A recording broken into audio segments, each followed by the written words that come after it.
Number 1. Marion BowMan Jr. On February 16, 2001, in Dorchester County, South Carolina, United States, 21-year-old Conde Louise Martin was shot to death by Marion BowMan Jr., who was 20 years old at the time. The killing occurred following a monetary dispute between BowMan and Martin. The day before the murder, BowMan had been with his sister when he encountered Martin and her friends. He asked Martin to return the money he claimed she owed him. According to BowMan's sister, when Martin refused to resolve the matter immediately, BowMan said that she would be dead by dark. Later that evening, Martin drove to a location where BowMan and his cousin James Taiwan Gadsden were drinking. BowMan and Gadsden got into her car, and BowMan directed them to a remote area. Gadsden later testified that BowMan said he intended to murder Martin.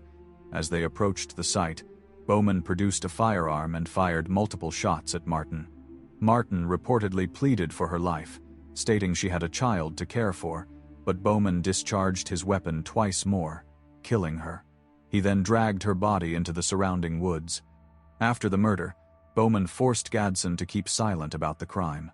He attempted to sell Martin's car at a club but was unsuccessful, and later enlisted another friend, Travis Felder, to help transport the car back to the murder site. BowMan placed Martin's body inside the trunk and set the car on fire, telling Felder he had murdered her before both men left the scene. BowMan was arrested shortly after and charged with murder and third-degree arson. He had previously served time for burglary and larceny and had recently been released from prison and a boot camp program. Evidence against him included witness testimonies, including Gadsden's and Felder's accounts, inconsistencies in BowMan's own statements, and the physical evidence of the burned car containing Martin's body. In June 2001, BowMan was indicted by a grand jury for murder and arson. His trial began on May 17, 2002, in St. George, South Carolina. The prosecution, led by Walter Bailey, presented evidence highlighting the planning and execution of Martin's murder. They argued that the crime was premeditated and carried out with disregard for human life. The defense, represented by Norbert Cummings Jr. and Marva Hardy Thomas, questioned Gadsden's credibility, citing his plea agreement and motives to implicate BowMan, and suggested possible investigative misconduct, including the alleged planting of the firearm. After 3 hours of deliberation, the jury found BowMan guilty of both murder and arson. The defense requested life imprisonment, presenting mitigating factors such as BowMan's difficult upbringing, early exposure to alcohol, and involvement in drug trafficking from age 14. The prosecution sought the death penalty, emphasizing the aggravating nature of premeditated murder and the calculated disposal of the victim's body. On the same day, May 24, 2002, BowMan was sentenced to death for the murder and received a 10-year term for arson. He remained incarcerated at Broad River Correctional Institution on death row, awaiting appeals. Both Gadsden and Felder received lesser sentences following plea agreements related to their roles in the crime. BowMan pursued multiple appeals over the following 2 decades, arguing prosecutorial misconduct, ineffective counsel, and unfair trial conditions. His appeals were repeatedly denied. He also challenged the methods of execution, citing concerns over lethal injection, but these were denied. During his time on death row, BowMan reportedly engaged in writing poetry, Bible studies, and maintained contact with family and fellow inmates, including mentoring other prisoners. On January 17, 2025, BowMan chose lethal injection as his method of execution. On January 31, 2025, 44-year-old Marion BowMan Jr. was executed by lethal injection at Broad River Correctional Institution. He was pronounced dead at 6:27 p.m. Before his execution, BowMan ordered a final meal consisting of fried shrimp, fish, oysters, chicken wings, chicken tenders, onion rings, banana pudding, and German chocolate cake, along with pineapple and cranberry juice. His last words, communicated through his attorneys, were delivered in a statement from a book of poems he had prepared 2 hours before execution. As of November 2025, BowMan remains deceased. having served 24 years on death row. Number 2. Stephen LaWayne Nelson. Stephen LaWayne Nelson, who was 24 years old at the time of the crime, committed the murder of 28-year-old pastor Clinton Dobson on the 3rd of March 2011 inside the North Point Baptist Church in Arlington, Texas. Nelson entered the building during a robbery attempt and assaulted Dobson and 69-year-old church secretary Judy Elliott. Dobson was beaten, choked with a cord, and smothered with a plastic bag. Elliott was severely beaten but survived. Nelson stole their belongings, used Elliott's credit cards, and sold Dobson's laptop. Elliott's husband discovered the scene, and police matched Nelson's fingerprints and the victim's blood on his shoes. Nelson claimed he only acted as a lookout and blamed 2 acquaintances, but their alibis held, and no DNA linked anyone else to the killing.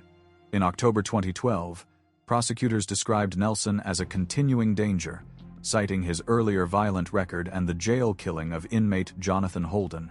The defense presented his history of childhood abuse and mental health issues. A Tarrant County jury sentenced him to death. After sentencing, Nelson broke a fire sprinkler and continued to insist he was not the killer. His appeals were rejected at the state and federal levels. Nelson spent about 12 years on death row at the Allen B. Polunsky unit before being moved to Huntsville for execution. On the 5th of February 2025, at 37 years old, he was executed by lethal injection after serving roughly 14 years in custody. His last meal was standard prison fare, and his final words to his wife were, "I will always love you. I'm at peace." As of November 2025, Nelson remains deceased.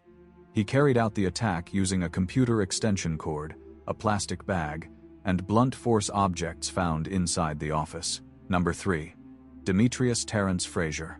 Demetrius Terrence Frazier, who was 19 years old at the time of his first known murder, committed the fatal attack on November 27, 1991, inside a Birmingham, Alabama apartment where 40-year-old Pauline Brown was asleep. He entered through a window intending to steal money, demanded more cash after waking her, forced her to submit to sexual assault, and shot her in the back of the head when she begged for her life. He briefly left the room, returned to find her dead, searched the apartment again, ate food, and left. Her co-worker later discovered her body after she failed to appear for work. On March 8, 1992, in Detroit, Michigan, Frazier confined 14-year-old Crystal Kendrick in an abandoned house. During the attempted assault, she tried to escape, and he shot her once in the head. Her body was later recovered. Witness accounts were limited, but Frazier confessed after his arrest in Detroit the same month, telling investigators, "I did it," while also describing the Alabama killing. He was linked to additional assault cases in Michigan through survivor statements and forensic evidence. His inconsistent claims about being misled by detectives were rejected by the courts. Michigan convicted him in 1993 of Kendrick's murder, armed robbery, and assaults, issuing multiple life sentences. Alabama later convicted him of capital murder for Brown's death in 1996. Prosecutors argued he was a serial predator who murdered to silence victims. The defense challenged his confessions but offered no alternative suspect. He received the death penalty, along with a life sentence for murder and assault. Frazier spent more than 3 decades incarcerated, including over 18 years in Michigan and more than 13 years on Alabama's death row at Holman Correctional Facility. His appeals were repeatedly denied at the state and federal levels. On February 6, 2025, 52-year-old Frazier was executed by nitrogen hypoxia at Holman. He had served more than 32 years in prison. His final statement included an apology to Pauline Brown's family and the words, "Let's go." His final meal was Taco Bell items, including a beefy 5-layer burrito, a chicken chalupa supreme, crunchy tacos, chips, dip, and a Mountain Dew. Number 4. James Dennis Ford. James Dennis Ford, who was 36 years old at the time of the crime, murdered 25-year-old Gregory Philip Malnory and 26-year-old Kimberly Ann Malnory on April 6, 1997, at the South Florida sod farm in Charlotte County, Florida. Ford invited the couple to the property under the pretense of a fishing trip. When they arrived with their 22-month-old daughter, he attacked Gregory first, shooting him in the head, striking him repeatedly with a blunt object, and cutting his throat. Kimberly, injured but conscious, secured her daughter in the truck before attempting to flee. Ford caught her, assaulted her, and murdered her by beating and shooting. A farm worker discovered the bodies the next morning, with the child alive but dehydrated. Investigators identified Ford as the last person seen with the couple. His statements conflicted with witness accounts, and forensic evidence linked him to the rifle parts at the scene. DNA recovered from Kimberly, and Gregory's DNA found on Ford's pocket knife. Ford claimed he left the couple alive, but the evidence disproved this. He was arrested on April 17, 1997, indicted on murder, sexual battery, robbery with a firearm, and child abuse charges, and tried in early 1999. Prosecutors argued the killings were deliberate and supported by physical evidence. The defense challenged the DNA and said Ford lacked motive. Jurors found him guilty, and on April 23, 1999, they recommended death. He was formally sentenced in June 1999 and remained at Florida State Prison. After more than 25 years on death row, all appeals were denied. Ford, who had served over 26 years in custody, was executed by lethal injection on February 13, 2025, at 64 years old. His final meal included steak, macaroni and cheese, fried okra, sweet potato, pumpkin pie, and sweet tea. He declined to give final words. Number 5. Richard Lee Tabler. Richard Lee Tabler was born on February 5, 1979, in Tulare County, California, to Lorraine and Robert Tabler. His early life was marked by instability, as his parents maintained a troubled and conflicted marriage. While Lorraine was pregnant with him, Robert attempted to pressure her into not giving birth, but she declined. During Richard's early years, Robert was largely absent, spending long hours at work, traveling frequently, and engaging in extramarital affairs while consuming alcohol heavily. Lorraine, preoccupied with her own life, often left young Richard in the care of his older siblings.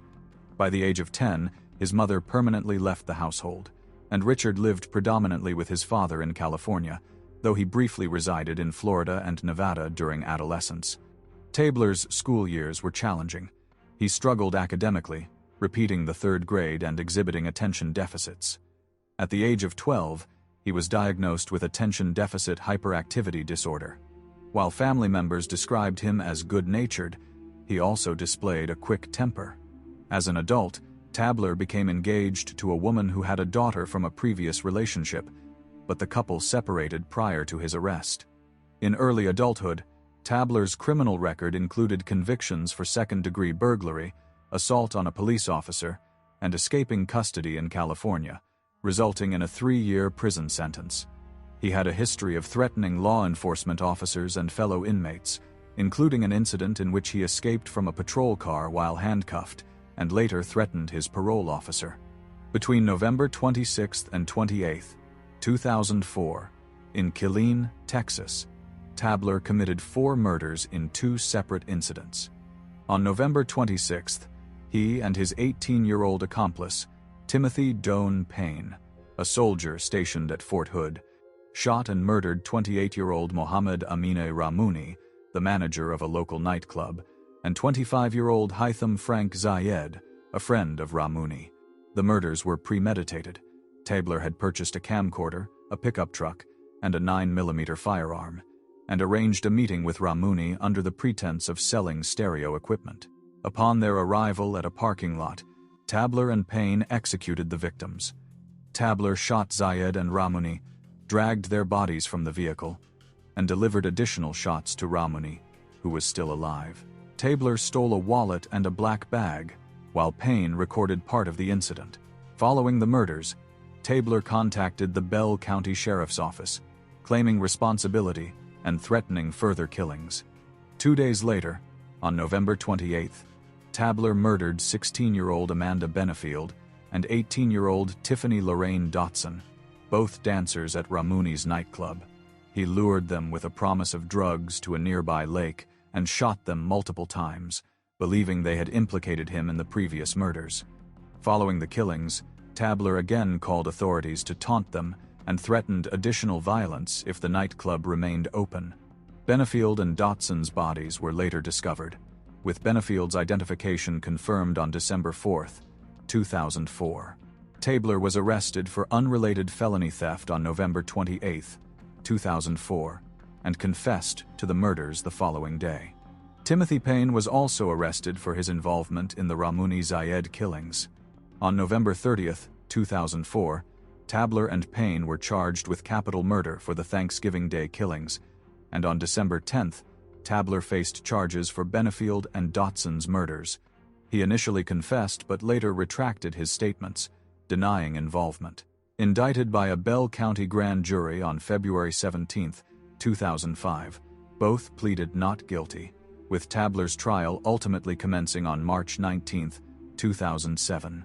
The jury found Tabler guilty on March 21, 2007, for the murders of Ramouni and Zayed, and on April 2, 2007, he was sentenced to death for both counts.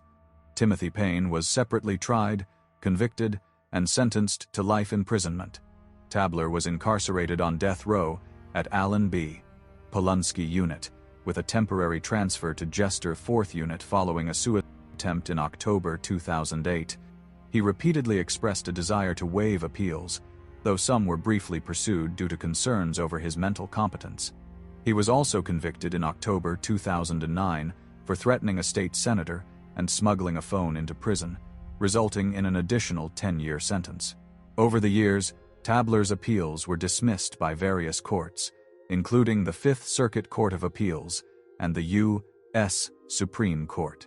Despite a history of disciplinary issues, he engaged in religious ministry and inmate guidance, expressing remorse for his actions and maintaining correspondence with family. On February 13, 2025, 46-year-old Richard Lee Tabler was executed by lethal injection at the Huntsville Unit, Texas, after spending over 25 years on death row. His final meal consisted of fried chicken, mashed potatoes with gravy, and chocolate cake. Tabler's last words were an expression of remorse and gratitude. "I am sorry for the pain I caused, and thank you for helping me find some peace." Number 6. Brad Keith Sigmon. Brad Keith Sigmon, born in South Carolina, was executed for the double murder of his former girlfriend's parents in Taylors, South Carolina, on April 27, 2001.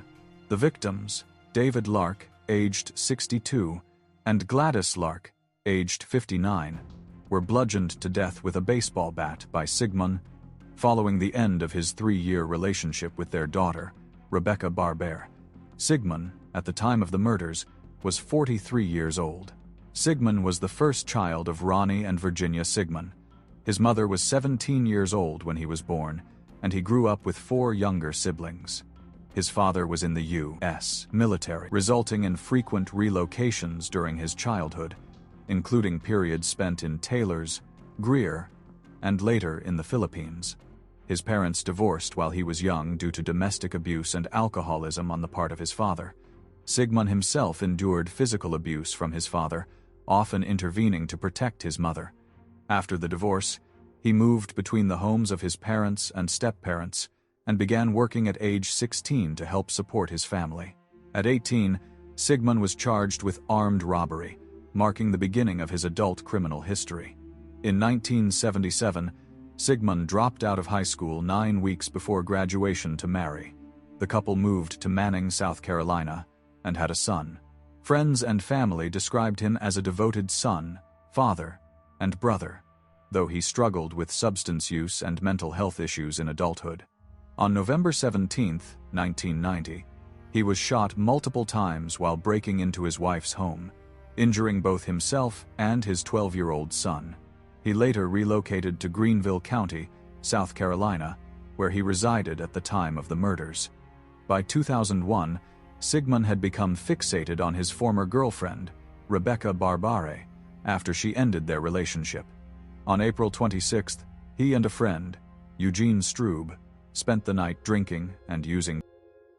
Sigmund informed Strube that he intended to tie up Barber's parents and confront her when she returned home. Strube ultimately chose not to participate.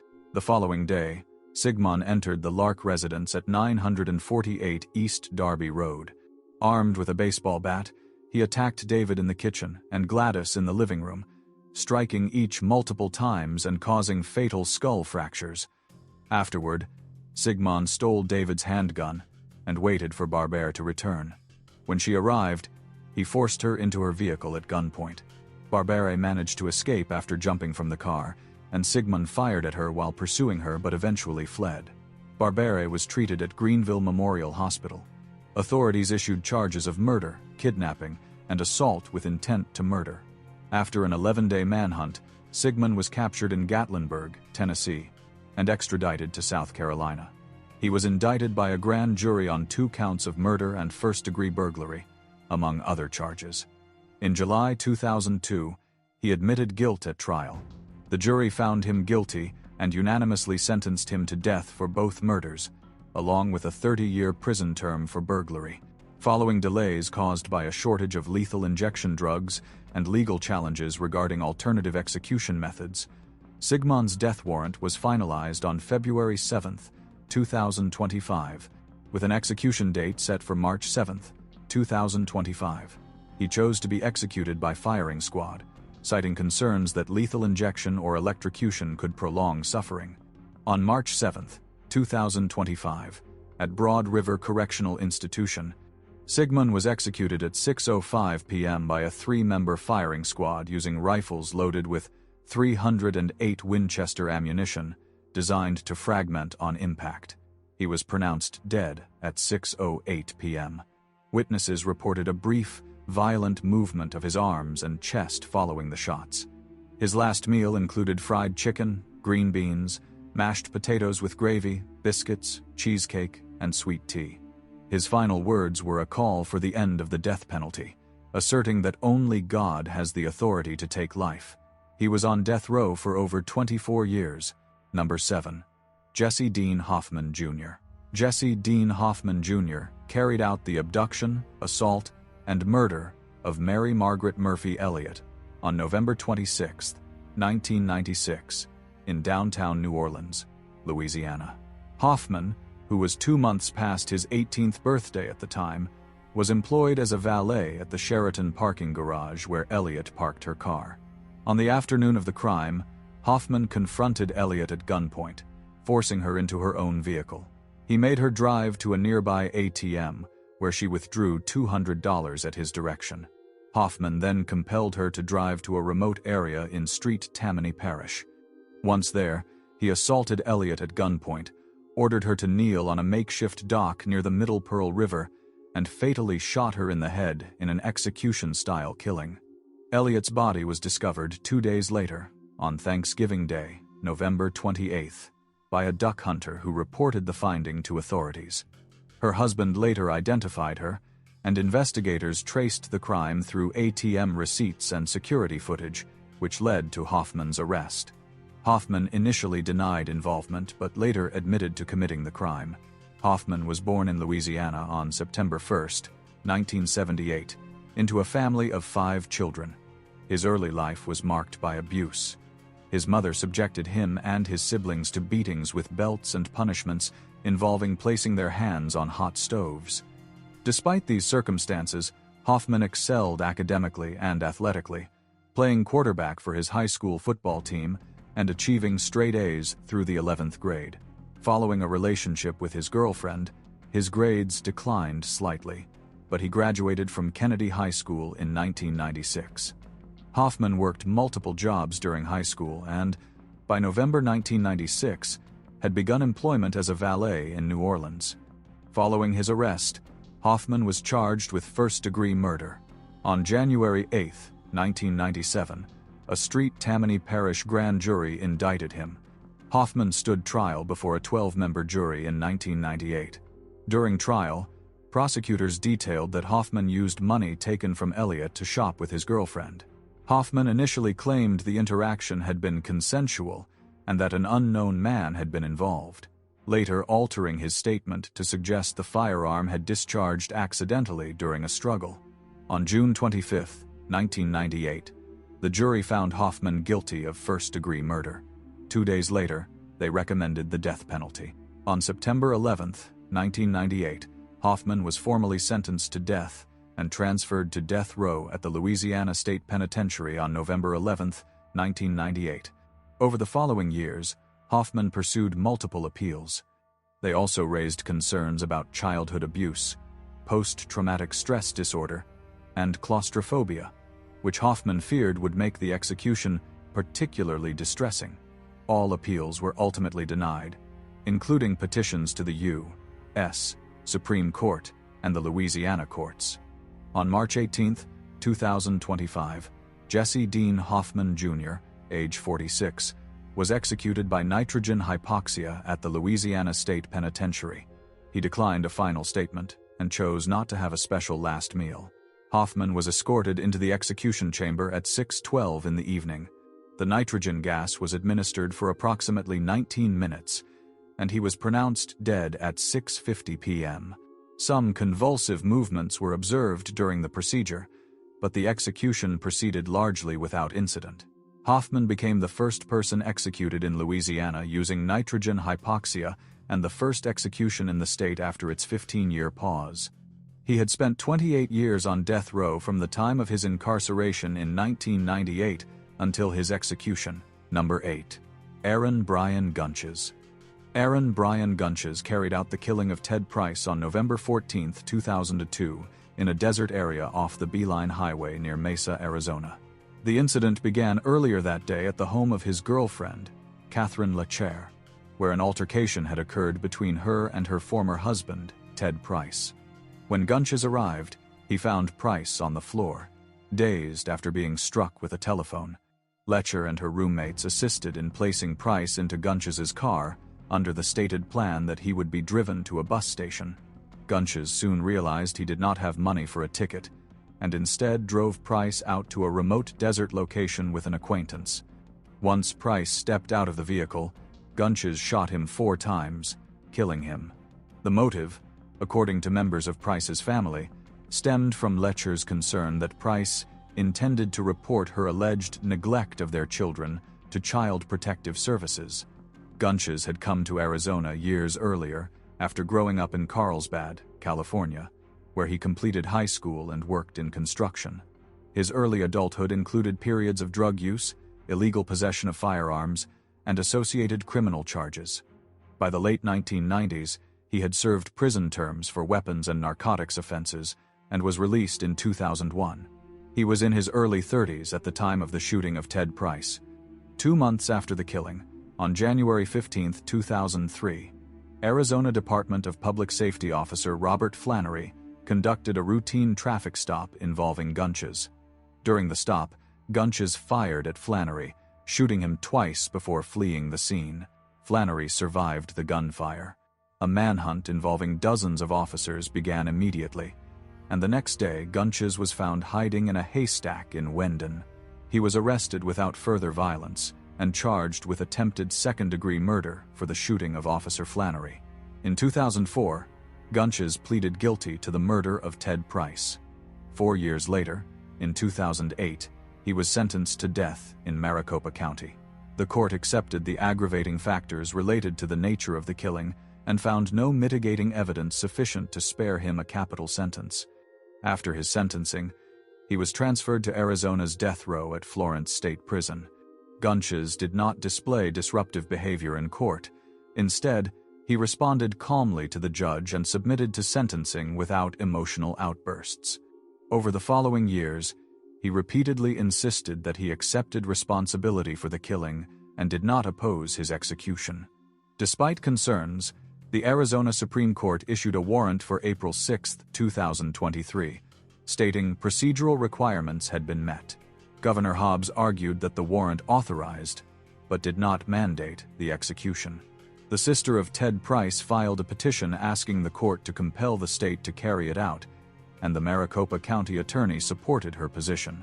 Gunches confirmed he would not seek clemency or reprieve and maintained his wish for the sentence to be carried out. His execution occurred at Florence State Prison on March 19, 2025. He was executed by lethal injection and pronounced dead at 10:33 in the morning. His last meal consisted of a double Western burger, spicy gyros, onion rings, and baklava. He declined to give a final statement. He had been 53 years old and had spent roughly 17 years on death row. Number 9. Wendell Arden Grissom.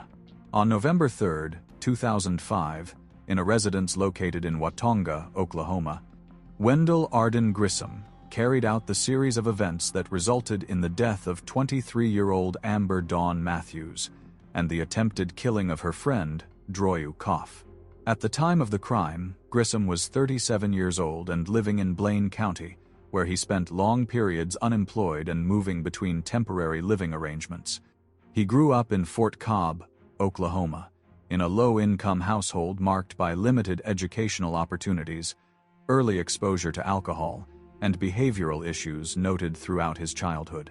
By his teenage years, he was drinking heavily, eventually leaving school without completing his secondary education. Through adulthood, he cycled through short-term jobs, minor arrests, and ongoing substance use. His later legal filings also described signs of cognitive impairment that had never received medical evaluation during his childhood or adolescence. On the evening of the crime, Grissom and his acquaintance, Jesse Floyd Johns, drove through Blaine County with the intention of committing a burglary. The residence they chose belonged to occupants they did not personally know.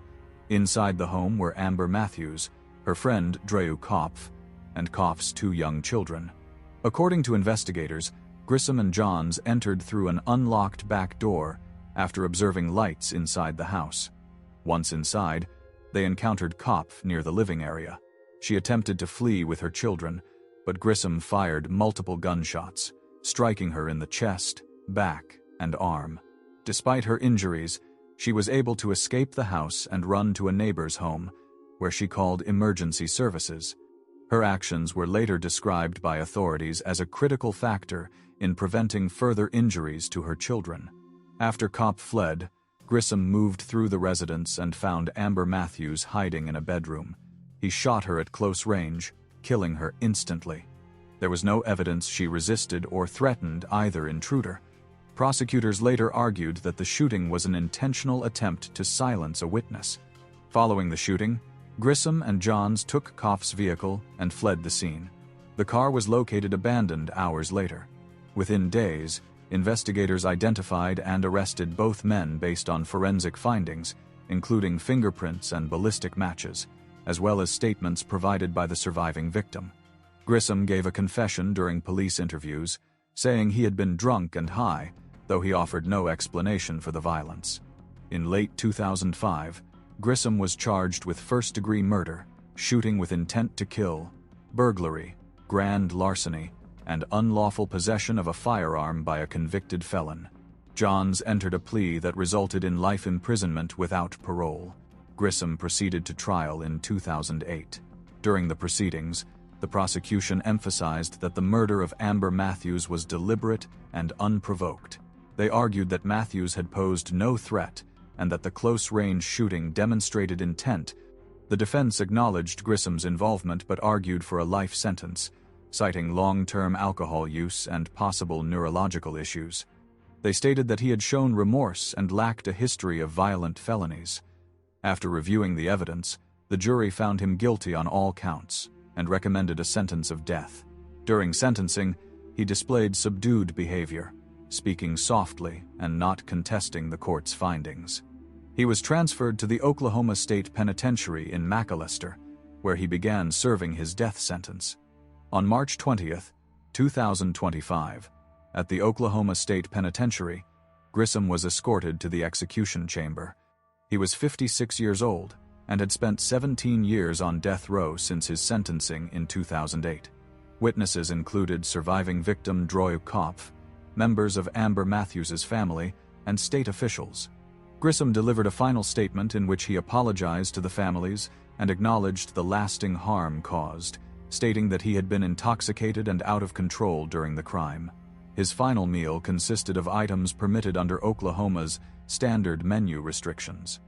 At approximately 10 minutes after 10 in the morning, he received a lethal injection and was pronounced dead 13 minutes later. Number 10. Edward Thomas James.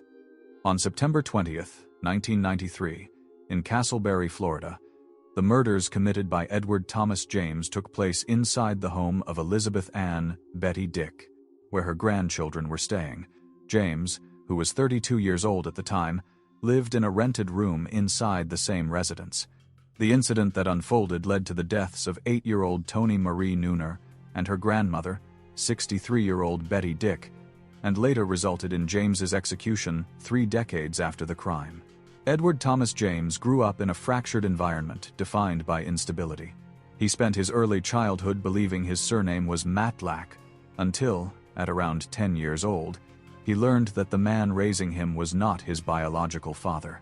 When he moved in with his biological father at around 11 years old, he was introduced to drugs by the same parent who worked as a drug counselor.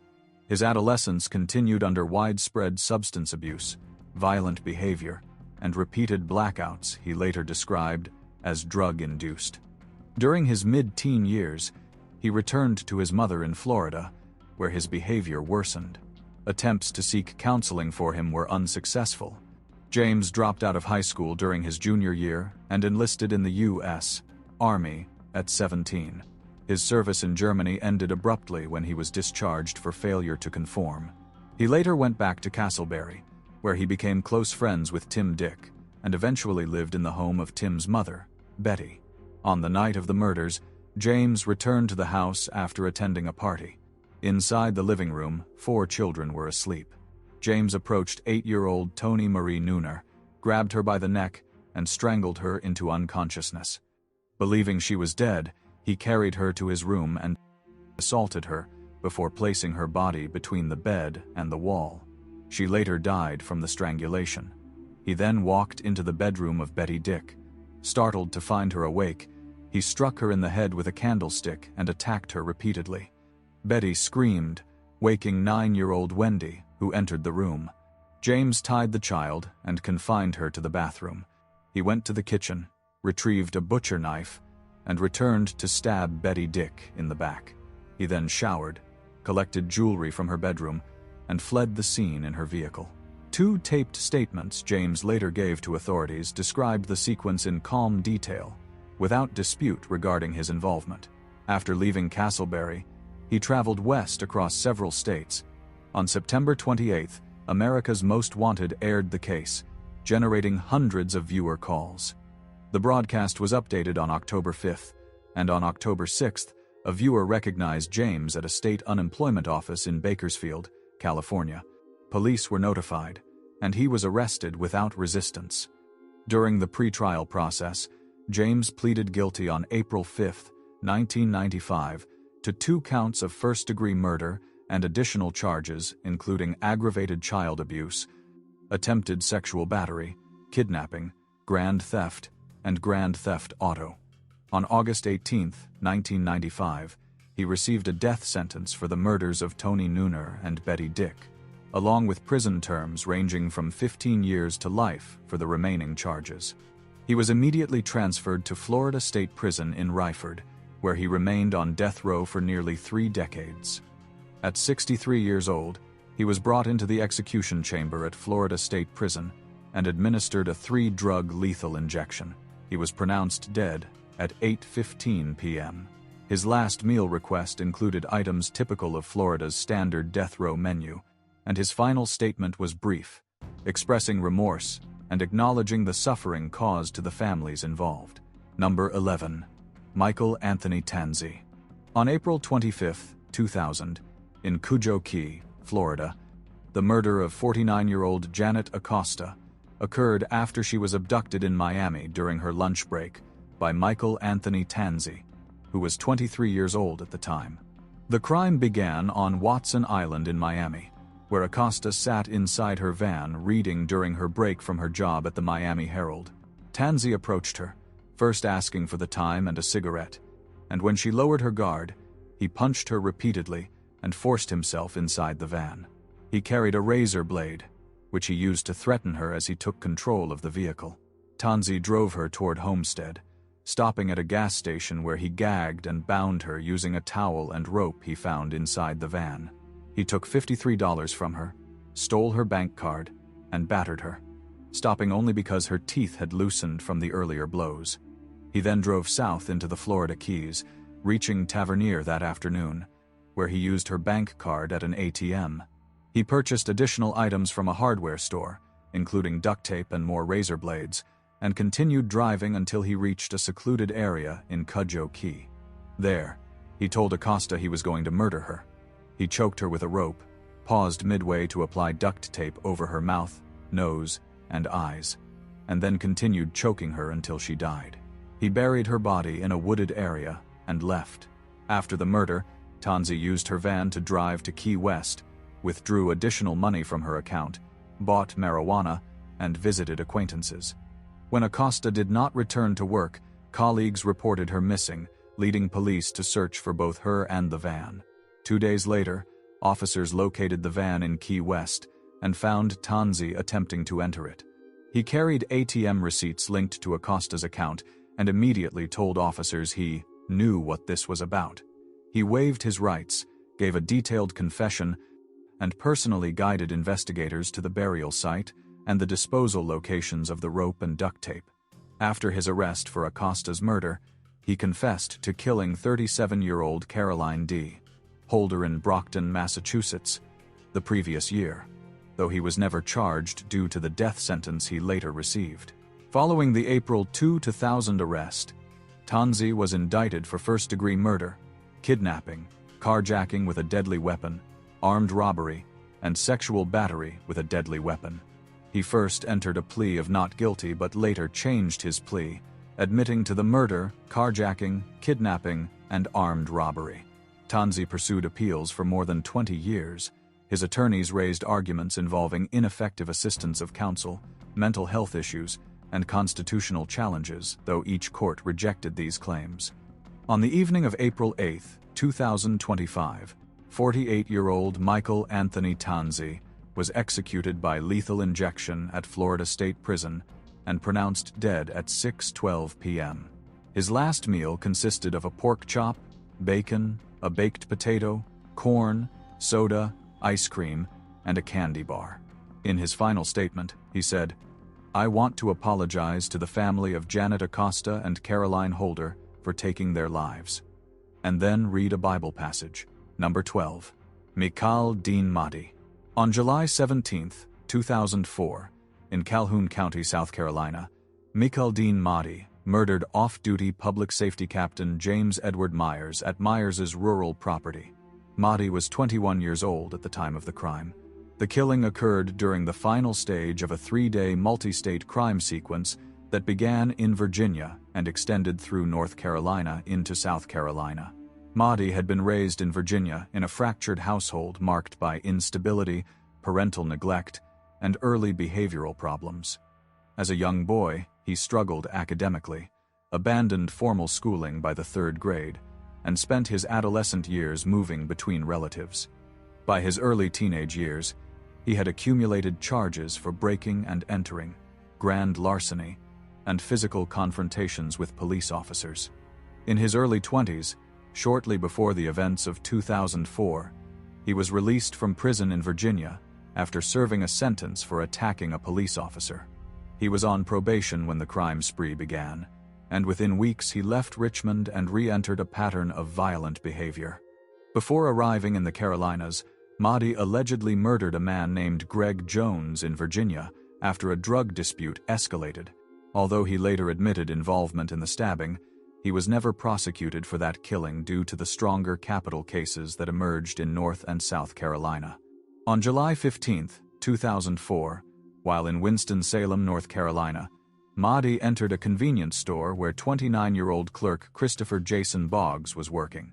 After selecting a can of beer, Mahdi waited for Boggs to check his identification, then shot Boggs point-blank with a stolen .380 caliber pistol. He fired an additional round at the victim before leaving with the beer and driving south. Boggs died at the scene. 2 days later, in South Carolina, Mahdi carjacked a man named Corey Pitts in downtown Columbia and stole his vehicle. He replaced the license plates with plates he had previously stolen in Virginia, then attempted to purchase fuel at a gas station using a rejected card. When employees became suspicious and contacted authorities, he fled on foot and continued southeast into Calhoun County. Mahdi located a farm property belonging to Captain James Myers of the Orangeburg Department of Public Safety. Myers, who had spent the day celebrating with family, returned to the property in the evening. Mahdi, who had already explored the farm's workshop and examined firearms stored there, confronted Myers with a .22 caliber rifle. He shot him 9 times, 3 times in the head, 5 times in the chest, and once in the hand, causing immediate death. Mahdi poured diesel fuel over the body and set it on fire before taking Myers's shotgun, rifle, and police-issued truck. Myers's wife, Amy Tripp Myers, a law enforcement officer, discovered the scene when her husband failed to return home and alerted authorities. A multi-state manhunt began. On July 21, 2004, police in Satellite Beach, Florida, identified Myers's truck and located Mahdi. After attempting to flee on foot and abandoning one of the stolen rifles, he surrendered without resistance and was extradited to South Carolina. In late 2006, Mahdi's case proceeded to trial. After jury selection began, a homemade handcuff key was found in his pocket, resulting in increased security. On November 28, he unexpectedly pleaded guilty to murder, burglary, and grand larceny. During the sentencing phase, the prosecution argued for death, citing the deliberate nature of the killing, prior violent acts, and Mahdi's stated past intention to kill a police officer. The defense argued that his upbringing and mental health history warranted a life sentence. Judge Clifton Newman sentenced Mahdi to death, concluding that the circumstances of the crime demonstrated an absence of remorse or rehabilitative potential. Mahdi received additional sentences of 15 years for burglary and 10 years for grand larceny. Mahdi was later extradited to North Carolina, where in 2011 he pleaded guilty to murdering Christopher Boggs and was sentenced to life without parole. He was returned to South Carolina's death row at Lieber Correctional Institution. During his incarceration, he and another inmate, Quincy Allen, attacked corrections officer Nathan Sasser in 2009. Sasser survived, and Mahdi lost all privileges. Because he was already under a death sentence, prosecutors declined to pursue new charges. Over the following years, Mahdi filed state and federal appeals, challenging the sentence, conviction, and later South Carolina's execution protocols. All appeals were rejected. On April 11, 2025, at Broad River Correctional Institution, Mahdi was executed by firing squad. He had spent roughly 19 years on death row. His final meal consisted of fried chicken, cornbread, and sweet tea. When asked for final words, he said quietly, "I am sorry for everything." Number 13. Moises Sandoval Mendoza. Moises Sandoval Mendoza was born in Mexico and spent his formative years in northern Texas. He attended grade school in the area and became acquainted with Rochelle O'Neal Tollison, who would later become his victim. Mendoza's early life was marked by both academic achievement and troubling behavior. Mendoza displayed early signs of aggression and violence. Neighbors recalled incidents where he physically restrained his mother and sister in the front yard. In his late teens and early 20s, he became involved in criminal activity, including 2 aggravated robberies in 2003 on the Dallas College Richland campus, for which he was out on bail at the time of the subsequent murder. On March 18, 2004, 20-year-old Rochelle O'Neal Tollison disappeared from her home in Farmersville, Texas, where she lived alone with her 6-month-old daughter, Avery.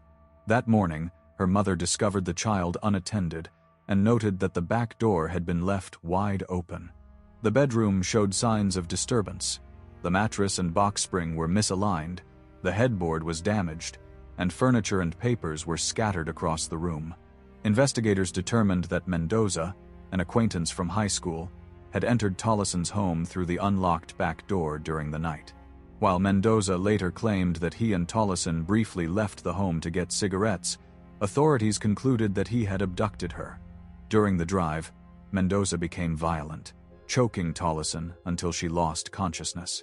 He then took her to a secluded area near his home, where he forcibly engaged in sexual assault, choked her to death, and attacked her in the throat. After killing Tolleson, Mendoza left her body in a field for several days. He later returned, wrapped the remains in a tarp, transported them to his cousin's property in Farmersville, and disposed of the body by burning it and placing it in a creek bed. On March 23, 2004, the remains were discovered and identified through dental records. Mendoza was arrested the following day after reportedly confessing to the murder to a friend. In 2005, Mendoza was tried before a Collin County jury on charges of capital murder in the course of attempted burglary, kidnapping, and aggravated sexual assault. The prosecution presented evidence of Mendoza's history of violence, including previous assaults against women, and testimony from a clinical psychologist describing Mendoza as emotionally immature and prone to anger when confronted. The defense argued that the events had escalated unexpectedly from a consensual encounter. The jury found Mendoza guilty of capital murder, and on June 29, 2005, the trial judge, following the jury's unanimous recommendation, sentenced Mendoza to death. Mendoza filed a series of appeals challenging both his conviction and death sentence. In November 2008, and again on May 30, 2009, the Texas Court of Criminal Appeals rejected his appeals. On April 23, 2025, Mendoza, aged 41, was executed by lethal injection at the Huntsville unit in Texas, becoming the third prisoner executed in Texas and the 13th in the United States that year. He was pronounced dead 19 minutes after the administration of the lethal drugs. Before his execution, Mendoza ate his final meal and met with a spiritual advisor. His final statement included an apology to Tolleson's daughter and relatives, expressing remorse for depriving them of a mother and loved one, and he addressed his wife, sister, and 2 friends in Spanish, affirming, "I love you, I am with you, I am well and at peace." Number 14. James Lee Osgood. On July 23, 1996, in Crockett County, Tennessee, 47-year-old James Lee Osgood shot and murdered 30-year-old taxi driver Linda Ferguson inside her cab on a rural roadside near Bells. Earlier that afternoon, Osgood had called for a ride from a local taxi company, and Ferguson, who worked the route regularly, picked him up in her sedan. During the drive, the two stopped briefly at a convenience store where Osgood purchased cigarettes, and Ferguson returned to the cab. Minutes after leaving the store, Osgood struck her from behind, forced her off the road, and shot her once in the head with a .38 caliber revolver. He removed cash from her wallet and left her body inside the vehicle. The cab was discovered later that evening by a passing driver who contacted the Crockett County Sheriff's Office. Osgood was born and raised in West Tennessee. As a child, he grew up in a working-class family and attended local public schools. By his teenage years, he left formal education and began working seasonal jobs to support himself. In early adulthood, he worked at factories and farms, but struggled with long periods of unemployment. Family members later stated that he had experienced problems with alcohol since his early 20s. Through his 30s and 40s, he faced several misdemeanor convictions for theft and assault, and he lived intermittently with relatives or in temporary housing. In the months before the murder, Osgood spent time drifting between counties and often relied on low-cost transportation, including taxis, for travel. On the day of the killing, investigators later determined that he carried the revolver with him when Ferguson arrived to pick him up. After shooting her, he walked several miles away from the scene, hitchhiked toward Jackson, and spent the stolen cash on alcohol and motel fees. Witnesses later identified him after seeing news reports describing Ferguson's death and the suspect's direction of travel. Officers from the Jackson Police Department located him the next evening and arrested him without resistance. The revolver used in the killing was recovered from the motel room's trash bin, and blood consistent with Ferguson's DNA was found on the cuff of his shirt. He was charged with first-degree murder and aggravated robbery. After being transported to the Crockett County Jail, Osgood gave a recorded statement to investigators, claiming that he had been intoxicated during the ride and panicked when Ferguson confronted him about not paying the fare. He stated that he never intended to murder her, but lost control and reacted impulsively. This account conflicted with forensic evidence showing that the shot had been fired at close range with deliberate aim. Ferguson's family members attended the arraignment, and the taxi company assisted investigators by providing dispatch audio and route logs from her final trip. His trial began in early 1998. Prosecutors argued that Osgood lured Ferguson into an isolated area with the intent to rob her and eliminate a witness. Defense counsel presented testimony about his long history of alcohol abuse and claimed he acted during an impaired state, lacking premeditation. On June 12, 1998, he was sentenced to death. Osgood was transferred to Riverbend Maximum Security Institution in Nashville, where he remained on Tennessee's death row. As he aged, Osgood became more reclusive and spent long hours reading religious materials. In 2018, he filed another motion requesting that his sentence be commuted to life imprisonment, citing declining health and remorse for the killing. The motion was denied. On September 10, 2025, 55-year-old James Lee Osgood was executed by lethal injection at Riverbend Maximum Security Institution. His last meal consisted of fried chicken, mashed potatoes, applesauce, and sweet tea. In his final statement, he apologized briefly to the Ferguson family, saying he hoped that the years of waiting would finally end, and added that he was responsible for taking a life he could not restore. Number 15. Jeffrey Glenn Hutchinson. On September 11, 1998, in Crestview, Florida, Jeffrey Glenn Hutchinson shot and murdered 32-year-old Renee Flaherty and her 3 children, Jeffrey, who was 9 years old, Amanda, who was 7 years old, and Logan, who was 4 years old, inside their home. Hutchinson, who was 35 years old at the time, had been living with the family for more than a year after moving with them from Washington to Florida. Earlier that evening, he had argued with Renee, left the house briefly, drank alcohol at a nearby bar, and returned shortly afterward. Less than an hour after he arrived back at the home, he used a Mossberg 12-gauge pistol-grip shotgun to shoot each victim once in the head, with Jeffrey sustaining an additional wound to the chest. After the shootings, Hutchinson called law enforcement and reported that the family had been shot. Deputies from the Okaloosa County Sheriff's Office found him at the residence, and he did not resist arrest. Hutchinson grew up in Kettle Falls, Washington. As a child, he was diagnosed with attention deficit hyperactivity disorder, and by his teenage years, he began working various jobs. After finishing high school, he spent periods employed as a mechanic and security guard. In early adulthood, he joined the United States Army, trained as a paratrooper and Army Ranger, and later deployed to the Gulf War. Family members later described significant changes in his behavior after returning home, noting symptoms of instability and emotional strain. He was honorably discharged after his service. His first marriage ended in divorce shortly after he returned from deployment, and a second marriage also dissolved quickly. In the months leading to the killings, Hutchinson had been living with Renee and the children. Renee was estranged from her husband, who was stationed in Alaska. The move to Florida placed the family in a new environment with limited support systems.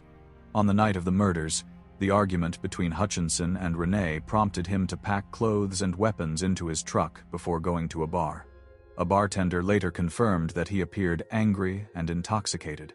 When he returned to the home, investigators concluded that he retrieved the shotgun and fired at Renee and the children in 2 rooms of the residence. Officers recovered spent shotgun shells on the kitchen counter and later confirmed that gunshot residue was present on Hutchinson's hands. Tissue from Jeffrey's body was also found on Hutchinson's leg. He was charged with 4 counts of first-degree murder and held at the Okaloosa County Jail. His 12-year-old son told reporters that Hutchinson had been struggling with health issues related to Gulf War syndrome. On October 5, 1998, an Okaloosa County grand jury indicted him on 4 counts of premeditated murder. On February 6, 2001, the judge sentenced him to life imprisonment without parole for the murder of Renee and imposed 3 death sentences for the murders of the children. He was formally transferred to Florida State Prison the following day, where he remained on death row.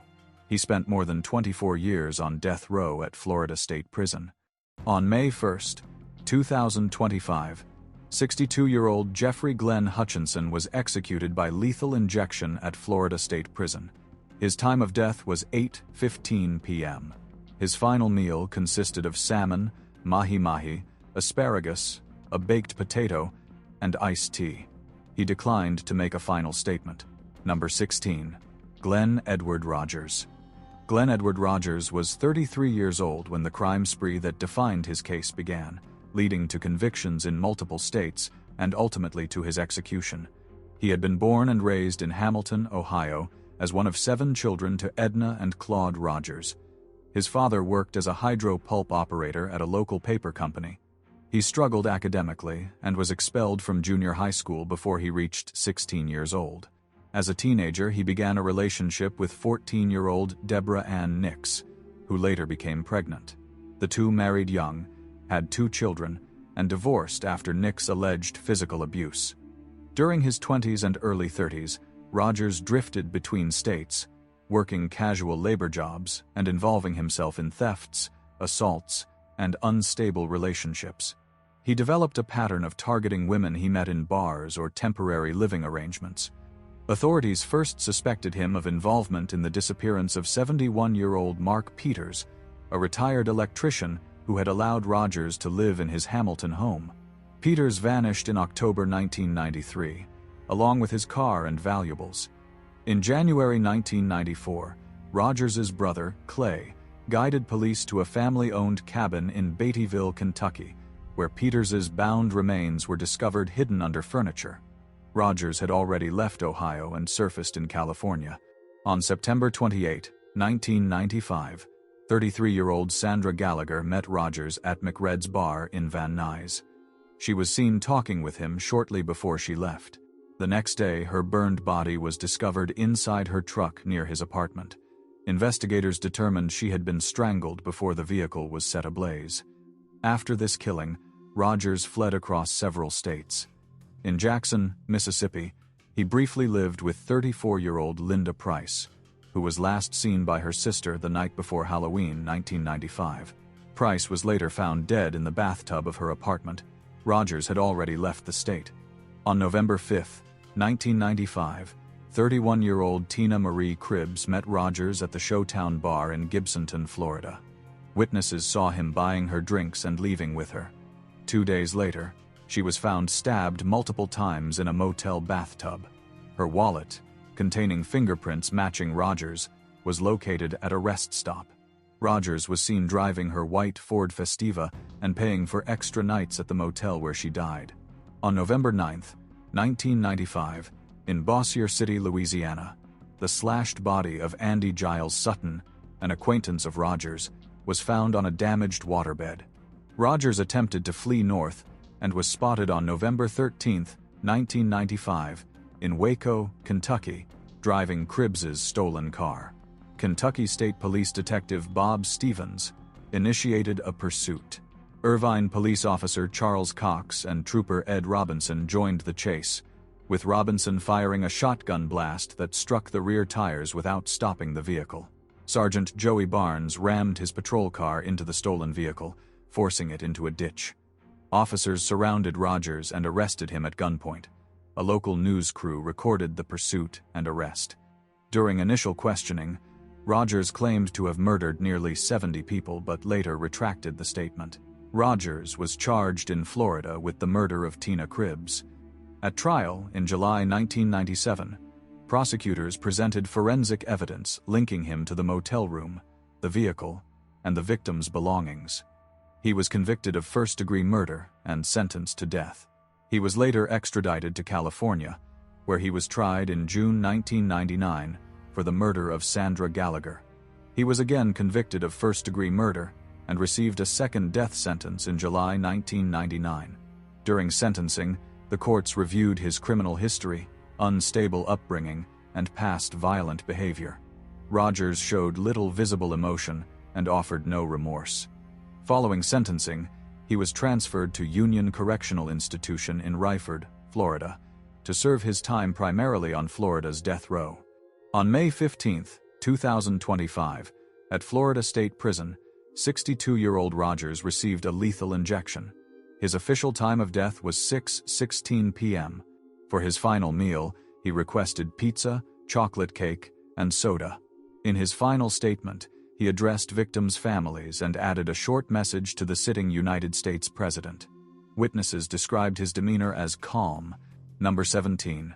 Benjamin Donnie Ritchie. Benjamin Donnie Ritchie was 45 years old when he was executed, but the events that defined his case began when he was 20 years old.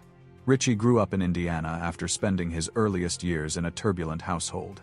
He never knew his biological father. His mother struggled with addiction throughout his childhood and abandoned him multiple times before he was 3 years old. He was later adopted by Verna and Oscar Ritchie, taking their surname. During his school years, he repeated the 1st grade, dropped out in the 9th grade, and was treated at Community North Hospital when he was 10 years old. He was diagnosed with bipolar disorder and cognitive impairments linked to childhood trauma and his mother's substance use during pregnancy. By August 1998, he had been convicted of burglary. By 2000, he was out of prison and on probation. On September 29, 2000, Ritchie and 2 acquaintances stole a white van from a gas station in Beech Grove, Indiana. The theft was reported to the police shortly afterward. About 2 hours later, Officer Matthew Hickey identified the vehicle while driving to a separate accident scene. After confirming through dispatch that it was the stolen van, Hickey began a pursuit. Officers Robert Mercury and William Ronald Toney joined the chase as the van moved through residential areas. Inside the stolen vehicle, only Ritchie and Michael Greer remained. The van eventually swerved into the yard of a home, where both men abandoned it and ran in opposite directions. Officer Hickey apprehended Greer. Officer Toney pursued Ritchie on foot through a residential section of Beech Grove. During the chase, Ritchie drew a handgun and fired 4 shots at the officer. One round struck Toney in the upper chest, above his ballistic vest, killing him. Toney had served as a police officer for 2 years. Ritchie fled the scene and was arrested the next morning at the home of Michael Moody, the 3rd individual involved in the initial van theft. After his arrest, Ritchie was charged with the murder of Officer Toney along with auto theft, carrying an unlicensed firearm, and resisting arrest. The prosecutor, Scott Newman, announced that he would seek the death penalty. A gag order was placed on the investigation following a televised interview in which Ritchie claimed he had accidentally killed Toney, a claim supported by one of his friends but dismissed by investigators. Greer originally faced a murder charge but later accepted a plea agreement in exchange for testifying against Ritchie. Moody was separately convicted of auto theft and unlawful possession of a handgun. On August 14th, the jury unanimously recommended death. Ritchie reportedly laughed after hearing the verdict. Judge Gifford formally sentenced him on October 15, 2002. Before sentencing, Toney's widow addressed him directly, expressing her belief that he felt no remorse. Ritchie entered Indiana State Prison's death row in 2002. Over the next 2 decades, he filed multiple appeals. The United States Supreme Court dismissed his final appeal in April 2017.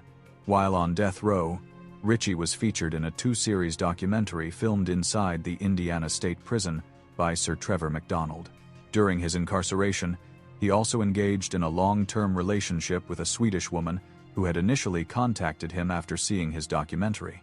The pair briefly planned an escape attempt, though it was never carried out. On May 20, 2025, shortly after midnight, Ritchie was escorted to the execution chamber at the Indiana State Prison. At 45 years old, he was administered a single dose of pentobarbital and pronounced dead at 12:46 a.m. For his final meal, he requested the tour of Italy from Olive Garden lasagna, chicken parmigiana, and fettuccine alfredo. His final words were, "I love my family, my friends, and all the support I've gotten. I hope they all find peace." Number 18. Matthew Lee Johnson. On the morning of May 20, 2012, at a convenience store in Garland, Texas, 49-year-old Matthew Lee Johnson committed the crime that would later lead to his execution. 76-year-old Nancy Judith Harris had begun her opening shift at the Fina Whip-In store. Johnson entered shortly after the doors opened.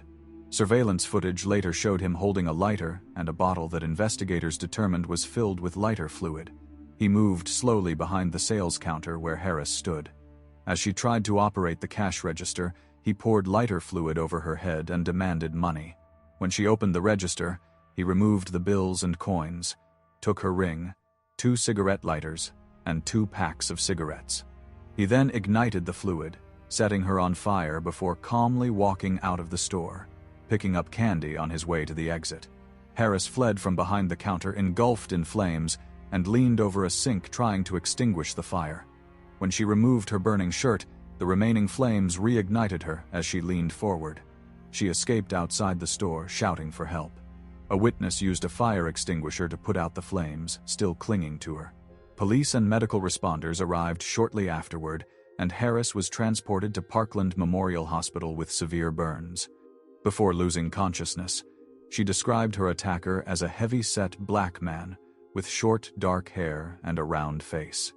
Witnesses in the area reported seeing a man matching the description, attempting to enter private yards and moving erratically through the neighborhood.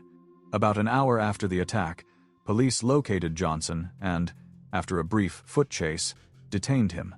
He was carrying Harris's ring, the stolen money, cigarettes, and the items he had taken from the store. 5 days later, on May 25, Harris died from her injuries. Following her death, Johnson's charges were upgraded to capital murder. Johnson had been born in Dallas County on September 17, 1975.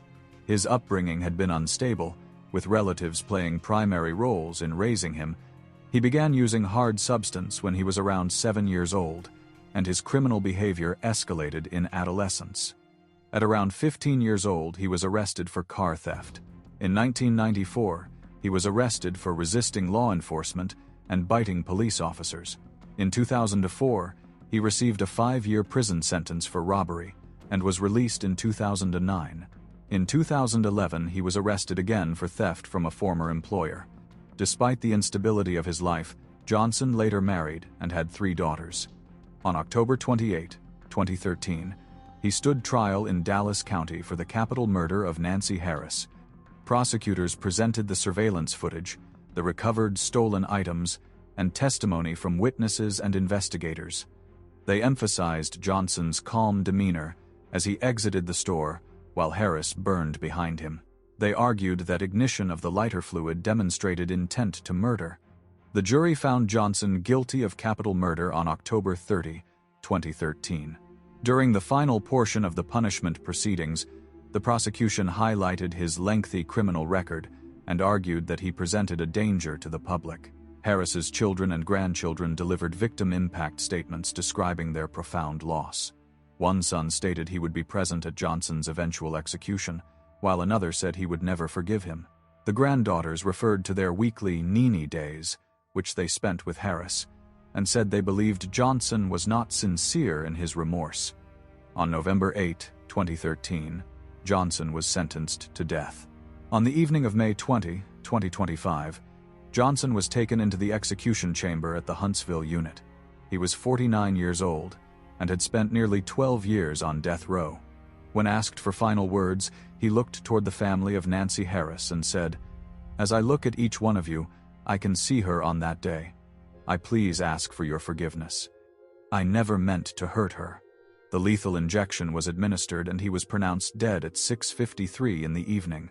For his final meal, he received the standard Texas final meal, as the state does not allow personalized requests. Number 19. Stephen Corey Bryant. Stephen Corey Bryant, who was 23 years old at the time, carried out a series of shootings between October 5th and October 13th, 2004, in Sumter County, South Carolina. On October 5th, he committed a burglary, and 3 days later stole a .40 caliber Smith & Wesson handgun from another home. Later that same day, he shot 56-year-old Clinton Brown in the back while Brown was fishing. Brown survived and later told investigators he never saw the shot coming and drove himself to the hospital. On October 9th, Bryant went out to buy beer with his 36-year-old acquaintance, Clifton Dale Gainey. During the drive, Bryant shot Gainey in the head and left his body on a rural road, then went to Gainey's trailer, stole electronics, and set the trailer on fire. 2 days later, on October 11th, he entered the home of 62-year-old Willard Tietjen, shot him 9 times, burned his face with a cigarette, stole valuables, and used the victim's blood to write the message, "Victim 4 inches 2 weeks. Catch me if you can." He answered the house phone and told Tietjen's wife and daughter, "He's dead." On October 13th, after encountering 35-year-old Christopher Burgess at a convenience store, he shot him twice and left his body on a rural road where a hunter found it. Deputies arrested Bryant later that day at his girlfriend's home. His statements changed repeatedly, and stolen property, DNA, and the recovered handgun linked him to each scene. He was charged with 3 murders: burglary, armed robbery, weapons violations, and arson. While awaiting trial, he assaulted a correctional officer and was transferred. On August 8, 2008, he pled guilty to all charges. During sentencing, the defense cited childhood abuse and drug-related brain damage. Prosecutors argued the killings were deliberate, describing his actions inside Tietjen's home as proof of intent. On September 11, 2008, 27-year-old Bryant was sentenced to death and received 2 life sentences.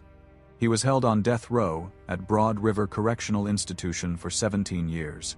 His appeals, including claims of intellectual disability and fetal alcohol spectrum disorder, were denied at state and federal levels. A death warrant was issued for November 14, 2025. Bryant chose execution by firing squad. He spent 21 years in custody before his execution. On the day of his death, he received spicy mixed seafood stir-fry, fried fish over rice, egg rolls, stuffed shrimp, candy bars, and German chocolate cake as his final meal. He made no final statement. Number 20. Brian Frederick Jennings. Brian Frederick Jennings was 20 years old on May 11, 1979, when he abducted 6-year-old Rebecca Kunesh from her home in Brevard County, Florida. She had been asleep in her bedroom when Jennings entered through a window, took her from the house, and drove her to a canal area on Merritt Island. There, he assaulted her, and then lifted her upside down, striking her head against the ground. Jennings then submerged her head in the canal until she drowned. Her body was later recovered from the water. Jennings was arrested the same day for a separate traffic offense, and investigators connected him to the crime after locating his fingerprints on the bedroom window and a shoe print outside. After initially denying involvement, he confessed during questioning. Prosecutors argued that the crime was deliberate and predatory, citing his confession, physical evidence, and witness testimony from a former cellmate who said Jennings described the killing.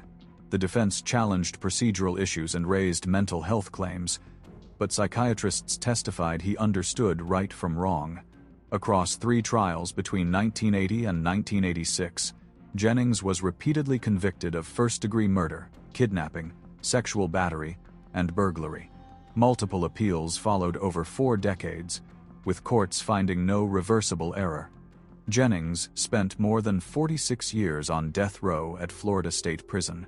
He was 66 years old when he was executed by lethal injection on November 13, 2025, after all final appeals were denied. He ordered a cheeseburger, fries, and a soda as his final meal, and declined to make a last statement. Number 21. Gregory Hunt. Gregory Hunt was born in Alabama and lived much of his early life in difficult circumstances, including an abusive household and periods spent in group homes. From a young age, he struggled with substance use and instability, which continued into his adult years. By the late 1980s, Hunt had established a pattern of volatile relationships and brushes with the law, though he had not yet committed the act that would ultimately lead to his death sentence. On August 2, 1988, Hunt, then 28 years old, committed the murder of Karen Sanders Lane, a woman he had been dating for approximately 1 month. Hunt acknowledged that the killing was a crime of passion driven by jealousy but denied committing sexual assault, a claim refuted by the Alabama Attorney General's office. The circumstances of Lane's death were described by authorities as brutal. She sustained multiple injuries, including broken ribs, consistent with a severe beating, and evidence indicated she had been sexually assaulted. Law enforcement arrived at the scene following reports from neighbors and contacts associated with Lane, ultimately taking Hunt into custody without incident. Hunt was charged with 3 counts of capital murder, and his case proceeded to trial in 1990. During the trial, prosecutors presented evidence detailing the assault and sexual assault inflicted upon Lane, emphasizing the brutality of the attack. Defense attorneys sought to present mitigating evidence regarding Hunt's upbringing, his history of abuse, and his early exposure to substance use. The jury found Hunt guilty of capital murder, and despite some disagreement during the penalty phase, the court sentenced him to death. Alabama law permitted the imposition of a death sentence even with a holdout juror, and the sentence was carried out in accordance with state statutes. In the years following his conviction, Hunt pursued multiple appeals. He filed pro se petitions with the courts, including the United States Supreme Court, challenging the constitutionality of the evidence and aspects of the sexual assault allegations. These claims were consistently rejected by the courts. While on death row, Hunt maintained a religious perspective, emphasizing his study of the Bible and his belief in redemption. In interviews, he described Jesus as a defender of the lost and suggested that his own understanding of faith shaped his outlook during incarceration. Hunt received visits from spiritual advisors and legal representatives during his final hours. He declined his last meal, which had been prepared with hot dogs, vegetables, potatoes, and black-eyed peas, and he chose not to make a final statement. Witnesses reported that he gestured with a peace sign and maintained a composed demeanor as he was secured on the gurney for execution. Hunt's execution was carried out on June 10, 2025, at the William C. Holman Correctional Facility in Atmore, Alabama, using nitrogen gas, marking the 5th such execution in the state since the method was introduced. The process began shortly after 5:55 p.m., and Hunt was pronounced dead at 6:26 p.m. CT. Witnesses described involuntary body movements, consistent with previous nitrogen gas executions, including shaking and gasping, but no further intervention was necessary. Lane's family attended the execution, releasing statements emphasizing that the event was a reflection of justice for Karen Sanders Lane rather than concern for Hunt's life. Number 22. John Fitzgerald Hansen. John Fitzgerald Hansen, legally known as George John Hansen, carried out the murders of Mary Agnes Bowles and Gerald Max Thurman on August 31, 1999, in Tulsa County, Oklahoma. He was 35 years old at the time. The incident began in a Tulsa Promenade Mall parking lot, where Hansen and his accomplice, Victor Cornell Miller, both armed with a 9mm semi-automatic pistol and a .38 caliber revolver, targeted 77-year-old retired banker Mary Agnes Bowles during a planned carjacking intended to support a series of robberies they had already begun earlier that day. Miller drove while Hansen held Bowles at gunpoint in the back seat and directed the vehicle toward a dirt pit outside Owasso. During the abduction, 44-year-old trucking company owner Gerald Max Thurman witnessed the suspicious movement of Bowles's vehicle on his property. Thurman called his nephew to report what he had seen, but shortly afterward, Miller confronted him and shot him 4 times with the revolver in an attempt to eliminate him as a witness. While Thurman was left critically injured, Hansen removed Bowles from the vehicle at another location and shot her between 4 and 6 times with the 9mm pistol. The men partially covered her body with branches before fleeing the scene. Thurman was found quickly after the shooting and taken to the hospital, where he died 2 weeks later on September 14, 1999. Bowles's body was recovered a week after the abduction. On September 9, 1999, 8 days after the murders, Hansen and Miller were arrested at a motel following their robbery of a federal credit union. Investigators linked them to the killings through fingerprints on Bowles's vehicle and the recovery of both murder weapons concealed in a water tank. Hansen, already carrying a criminal record dating back to the early 1980s for robbery and assault, was charged with 2 counts of first-degree murder and several robbery-related offenses. Hansen was tried first in May 2001. After nearly 5 hours of deliberation, a Tulsa County jury found him guilty of both murders. On May 23, 2001, the jury recommended the death penalty for the murder of Bowles and life imprisonment without parole for the murder of Thurman. Due to his separate federal bank robbery convictions, Hansen was transferred into federal custody and housed at USP Pollock in Louisiana rather than placed immediately on Oklahoma's death row. Miller underwent his own trial in April 2002 and was also convicted of both murders.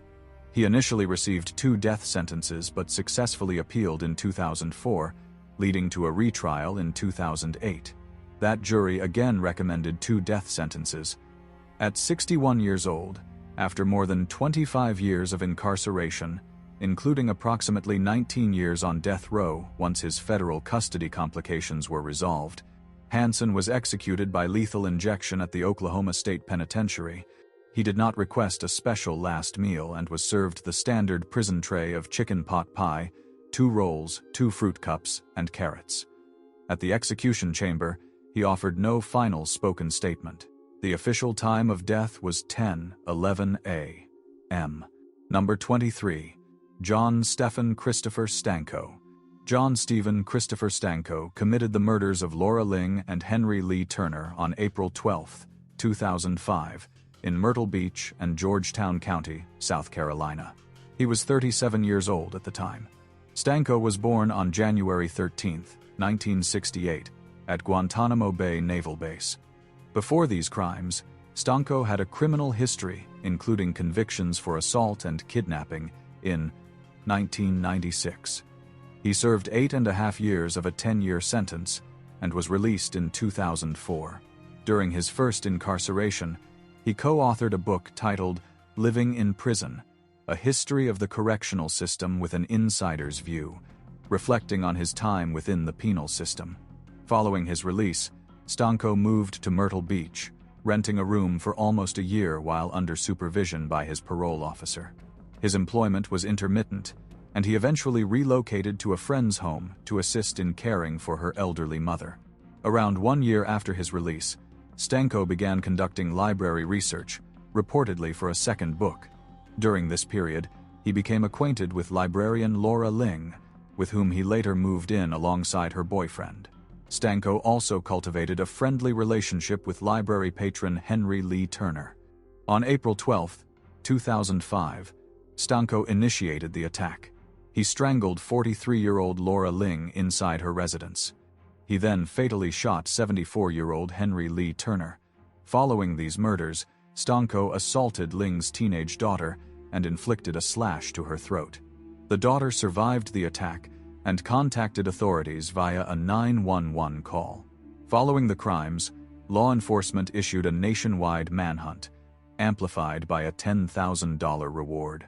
Stanko evaded capture for several days before being arrested without incident by the U.S. Marshals Service on April 12, 2005, in Augusta, Georgia, while discreetly remaining in the area during the Masters tournament. Stanko's trial began in Georgetown County. On August 18, 2006, a jury convicted him of the murder of Laura Ling, imposing a death sentence. In November 2009, Stanko was convicted of the murder of Henry Turner by a Horry County jury, which imposed a second death sentence. He was subsequently placed on death row at Broad River Correctional Institution in Columbia, South Carolina. Stanko was the first person sentenced to death in Georgetown County in nearly 11 years. In the weeks preceding his execution, Stanko requested detailed information about the state's lethal injection and firing squad procedures. He expressed consideration of the firing squad but ultimately deferred to lethal injection. Family members of the victims, including Roger Turner, whose father was murdered by Stanko, publicly expressed that the execution would provide long-delayed closure. On June 13, 2025, John Stephen Christopher Stanko, aged 57, was executed by lethal injection at Broad River Correctional Institution.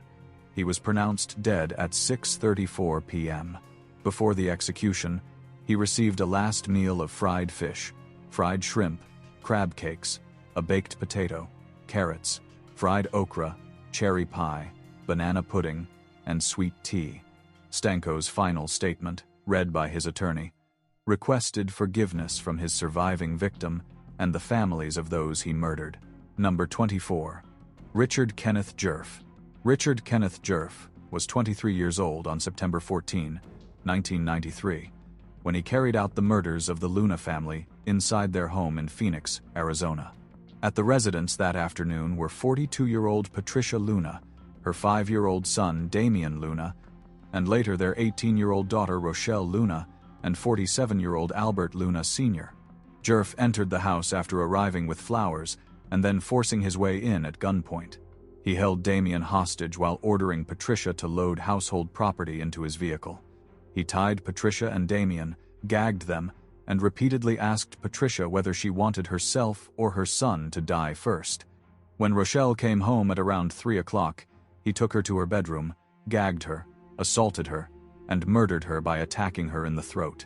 He then told Patricia that she was dead. When Albert Sr. arrived at 4 o'clock, Jerf handcuffed him, struck his head with a baseball bat, and believed him dead. Albert regained consciousness and fought back using a pocket knife, injuring Jerf, who then shot Albert 6 times with a Beretta pistol.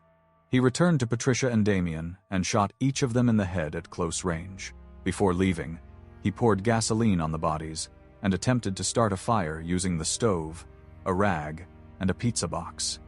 Jerf later told his girlfriend that the murders were really awesome and confessed to the sequence of events. Friends reported his statements to the police. Officers arrested him on September 18 and recovered stolen Luna family property and the weapons used. He pled guilty to 4 counts of first-degree murder on August 16, 1995. Prosecutors argued that the killings were deliberate, motivated by revenge for a burglary committed months earlier by Albert Jr. The defense argued that Jerf hoped his plea would spare him from a death sentence. On May 22, 1996, he received 4 death sentences. He reacted by saying, "They can only murder me once." Jerf remained on Arizona's death row for 29 years, exhausting all appeals before a warrant was issued in August 2025. He apologized in a handwritten letter, but declined to seek clemency. Richard Kenneth Jerf, who was 55 years old, was executed by lethal injection at the Arizona State Prison Complex, Florence, on October 17, 2025. His final meal was a double cheeseburger, onion rings, cherry pie with whipped cream, and a Pepsi. Number 25. Anthony Todd Boyd. Anthony Todd Boyd was born on March 3, 1971, in Talladega County, Alabama. He grew up in a modest household under the care of his parents, both of whom worked long hours, leaving him largely in the supervision of extended family members. As a child, Boyd was described as quiet and reserved, though he occasionally demonstrated rebellious behavior and difficulty following rules. During his teenage years, he struggled with school attendance and academic performance, and by the age of 16, he had already begun associating with older peers involved in petty criminal activity. Boyd did not pursue higher education and instead became involved in local labor and informal work, maintaining a reputation as a distant yet sometimes volatile figure in his community. On July 20, 1995, in Talladega County, Alabama, 44-year-old Boyd became implicated in the abduction and murder of 32-year-old Gregory Hughley. Prosecutors later alleged that Hughley owed approximately $200 for hard substance, and that Boyd, along with 3 other men, kidnapped him in retaliation. According to witness testimony provided as part of a plea agreement, Boyd was said to have restrained Hughley by taping his feet together, while another assailant doused him in gasoline. Hughley was then set on fire, resulting in his death. The prosecution case relied heavily on this eyewitness account, while forensic evidence directly linking Boyd to the act was minimal. Boyd consistently maintained his innocence, asserting that he was not present at the scene and had no role in Hughley's death. Following the investigation, Boyd was arrested and charged with capital murder during a kidnapping. During pre-trial proceedings, Boyd's defense team argued that the witness testimony against him was unreliable and inconsistent, emphasizing his alibi that he had attended a social gathering on the night of the crime. Despite these assertions, a jury convicted Boyd of capital murder with a jury recommendation of death by a vote of 10-2. Alabama law permitted such a non-unanimous recommendation for capital sentencing. Boyd spent 29 years on Alabama's death row, during which he engaged in minimal legal appeals and became a member of Project Hope to abolish the death penalty, an advocacy group established by death row inmates. His appeals against the death sentence included challenges to the reliability of witness testimony and objections to the method of execution. In the months preceding his scheduled execution, Boyd petitioned federal courts to prevent his execution by nitrogen gas, a method Alabama had recently adopted in response to shortages of lethal injection drugs. Boyd's legal team argued that nitrogen hypoxia constituted cruel and unusual punishment under the Eighth Amendment, citing previous executions in which prisoners experienced visible distress and prolonged suffocation. On February 13, 2025, 54-year-old Anthony Todd Boyd was executed at William C. Holman Correctional Facility by nitrogen gas. Boyd's final words emphasized his continued protest of innocence and his critique of the criminal justice system. "I didn't murder anybody. I didn't participate in killing anybody. There can be no justice until we change this system. Let's get it." In the minutes leading up to the execution, Boyd exhibited movements and gasping breaths consistent with the physical effects of nitrogen hypoxia, lasting approximately 15 minutes before he was pronounced dead at 6:33 p.m. The execution was witnessed by prison officials and a spiritual advisor, Reverend Jeff Hood, who described Boyd's movements as indicative of partial consciousness during the procedure. Throughout his incarceration, Boyd consistently asserted his innocence and maintained that the judicial process failed to adequately protect his rights. He had no visitors in the final hours and declined any additional spiritual counsel beyond the presence of Reverend Hood. Number 26. Norman Merle Grimm, Jr. Norman Merle Grimm, Jr. was born on January 20, 1960, in Pensacola, Florida. He grew up in a middle-class household under the care of his parents, Norman Sr. and Margaret Grimm. During his childhood, Grimm was described as a quiet and reserved child, though he sometimes displayed difficulties in social interactions with peers. At the age of 15, he began showing troubling behavioral patterns, including anger outbursts and defiance toward authority figures. Grimm completed high school but did not pursue further education. In his early adulthood, he married and had 2 children, though reports indicate that he maintained a strained relationship with his family and occasionally exhibited controlling behavior. There were no prior convictions of violent crime recorded before the incident that would later define his criminal history. On July 8, 1998, Grimm's neighbor, 34-year-old Cynthia Campbell, was reported missing in Pensacola, Florida. Grimm, then 38 years old, was later identified as the prime suspect. On July 10th, a local fisherman discovered Campbell's body in waters near the Pensacola Bay Bridge. The autopsy revealed that she had suffered multiple blunt force injuries to her face and head, consistent with being struck by a hammer, in addition to 11 stab wounds. Investigators collected physical evidence at the scene, and DNA analysis subsequently confirmed Grimm's involvement in her death. Grimm's apprehension followed standard police procedures. He was interrogated at the Pensacola Police Department, where he initially denied involvement.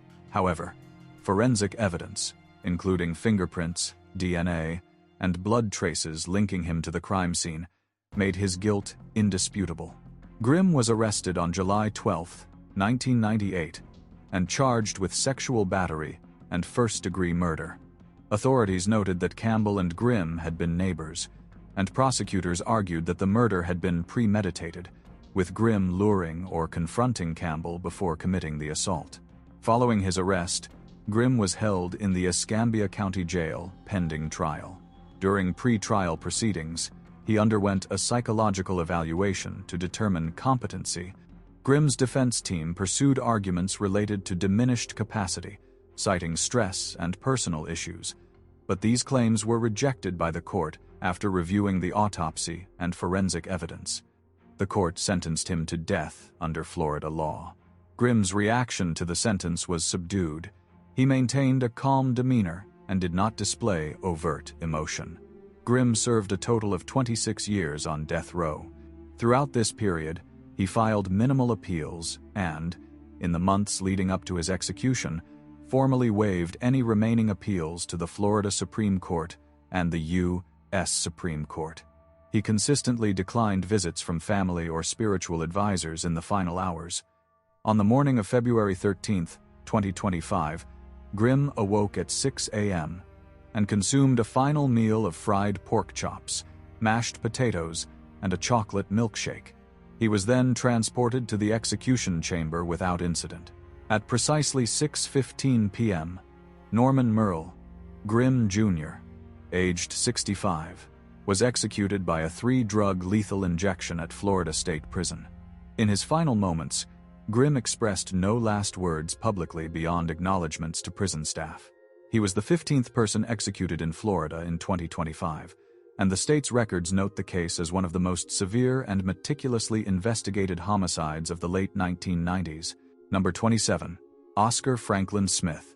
Oscar Franklin Smith committed the crime on the 1st of October 1989, inside the home of his estranged wife in Nashville, Tennessee. At the time of the killings, he was 39 years old. Smith had grown up in Ohio as one of 7 children before moving with his family to Robertson County, Tennessee. As an adult, he worked various jobs and eventually met Judith Lynn Robards, a waitress who had 2 sons from a previous relationship. The two married in the mid-1980s and later had twins together before separating after 4 years. Their marriage had deteriorated due to continuous arguments, jealousy, and accusations of favoritism toward her older sons. On the night of the crime, Smith entered the home where his estranged wife, Judy Robards Smith, lived with her teenage sons, Chad Burnett and Jason Burnett. All 3 victims were attacked inside their bedrooms. Judy was shot once in the neck with a .22 caliber revolver and stabbed multiple times. Chad was shot in the left eye, the upper chest, and the torso. Jason was stabbed repeatedly in the neck and abdomen. The murder weapon used in the stabbings was an awl that was left behind at the scene, while the revolver used in the shootings was never recovered. During the attack, one of the boys attempted to call the police, and neighbors later testified that Chad had screamed the words, "Frank, no," a statement the prosecution argued identified Smith as the assailant. Investigators also discovered that Smith had recently taken out an insurance policy covering all 3 victims and that co-workers had reported him threatening to kill Judy and her sons on multiple occasions. Within days, investigators began examining physical evidence from the home. A bloody palm print was discovered on a sheet beside Judy's body. The print was missing 2 fingers in the same pattern. Smith's hand was missing, and state forensic investigators testified that the print belonged to him. Smith later hired a private fingerprint expert who challenged the accuracy of the original analysis, arguing that multiple errors had been made and that the print could not be definitively linked to Smith. Prosecutors argued that the combination of circumstantial evidence, motive, and physical findings supported the charges of murder. On July 26, 1990, after a trial in Davidson County, Smith was convicted on 3 counts of first-degree murder. The jury sentenced him to death. His execution was first set for December 3, 1990 by electric chair. The date was postponed after Smith appealed, arguing errors in forensic analysis, ineffective assistance of counsel, and misconduct in the gathering of evidence. Over the following decades, he continued to file appeals in state courts, federal courts, and the Tennessee Supreme Court. During post-conviction proceedings, Smith joined a lawsuit arguing that lethal injection amounted to torture and caused a sensation of burning and drowning. His execution dates were later set for June 4, 2020, and February 4, 2021. Both dates were postponed due to the COVID-19 pandemic. A new execution date of April 21, 2022 was issued. Before that date, his attorneys submitted a clemency petition to Tennessee Governor Bill Lee, requesting that his sentence be converted to life without parole. Smith argued that new DNA testing on the awl suggested that an unknown male had handled the weapon and that an investigator's fingerprint was found on it. The court declined to reopen the case, ruling that the evidence did not change the outcome of the original trial. In the days before the scheduled 2022 execution, Smith again attempted to vacate the warrant, but the Tennessee Supreme Court declined to intervene. On the day he was to be executed, Governor Bill Lee halted the proceeding due to an oversight in lethal injection preparation. The required testing for endotoxins had not been performed on the chemicals. Because of this, executions in Tennessee were suspended for the remainder of the year, and a third-party review of the state's execution procedures was ordered. By late 2024, Tennessee had developed a revised lethal injection protocol using a single dose of pentobarbital. With the updated protocol in place, the governor issued a new death warrant for Smith in March 2025, setting the execution for May 22, 2025. Smith again declined to select his method of execution, which meant lethal injection would be used. Smith had maintained for more than 3 decades that he did not murder his wife and her sons.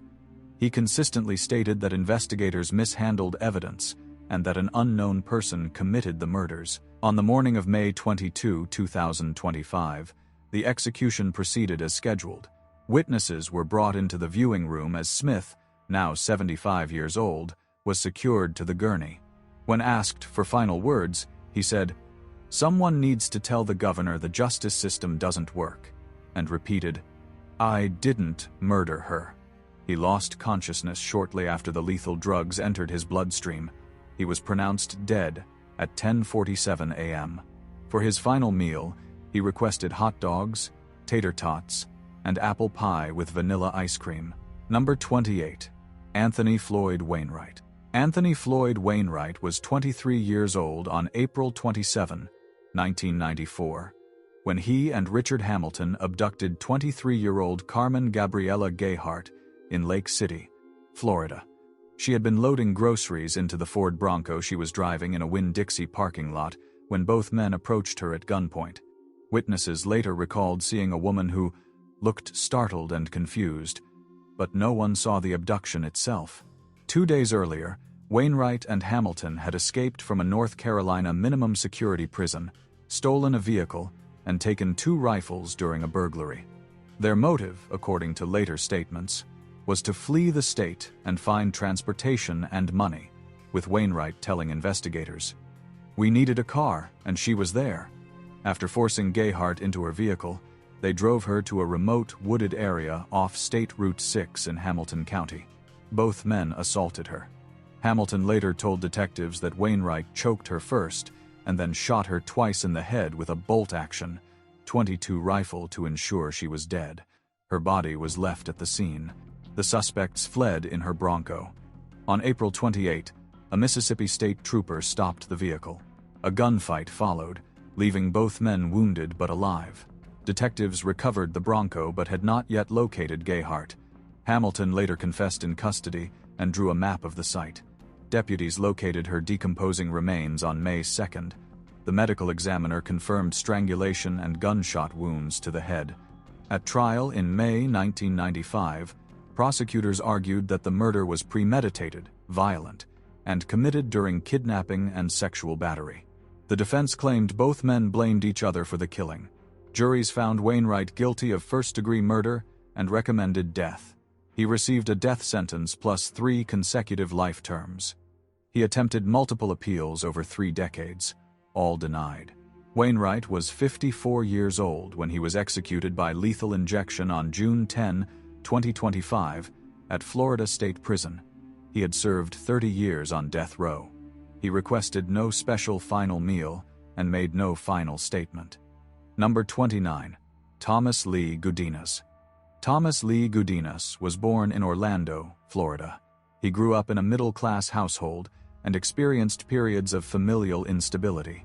As a teenager, he exhibited social difficulties and struggled academically, often described by school records as withdrawn and occasionally prone to aggressive behavior.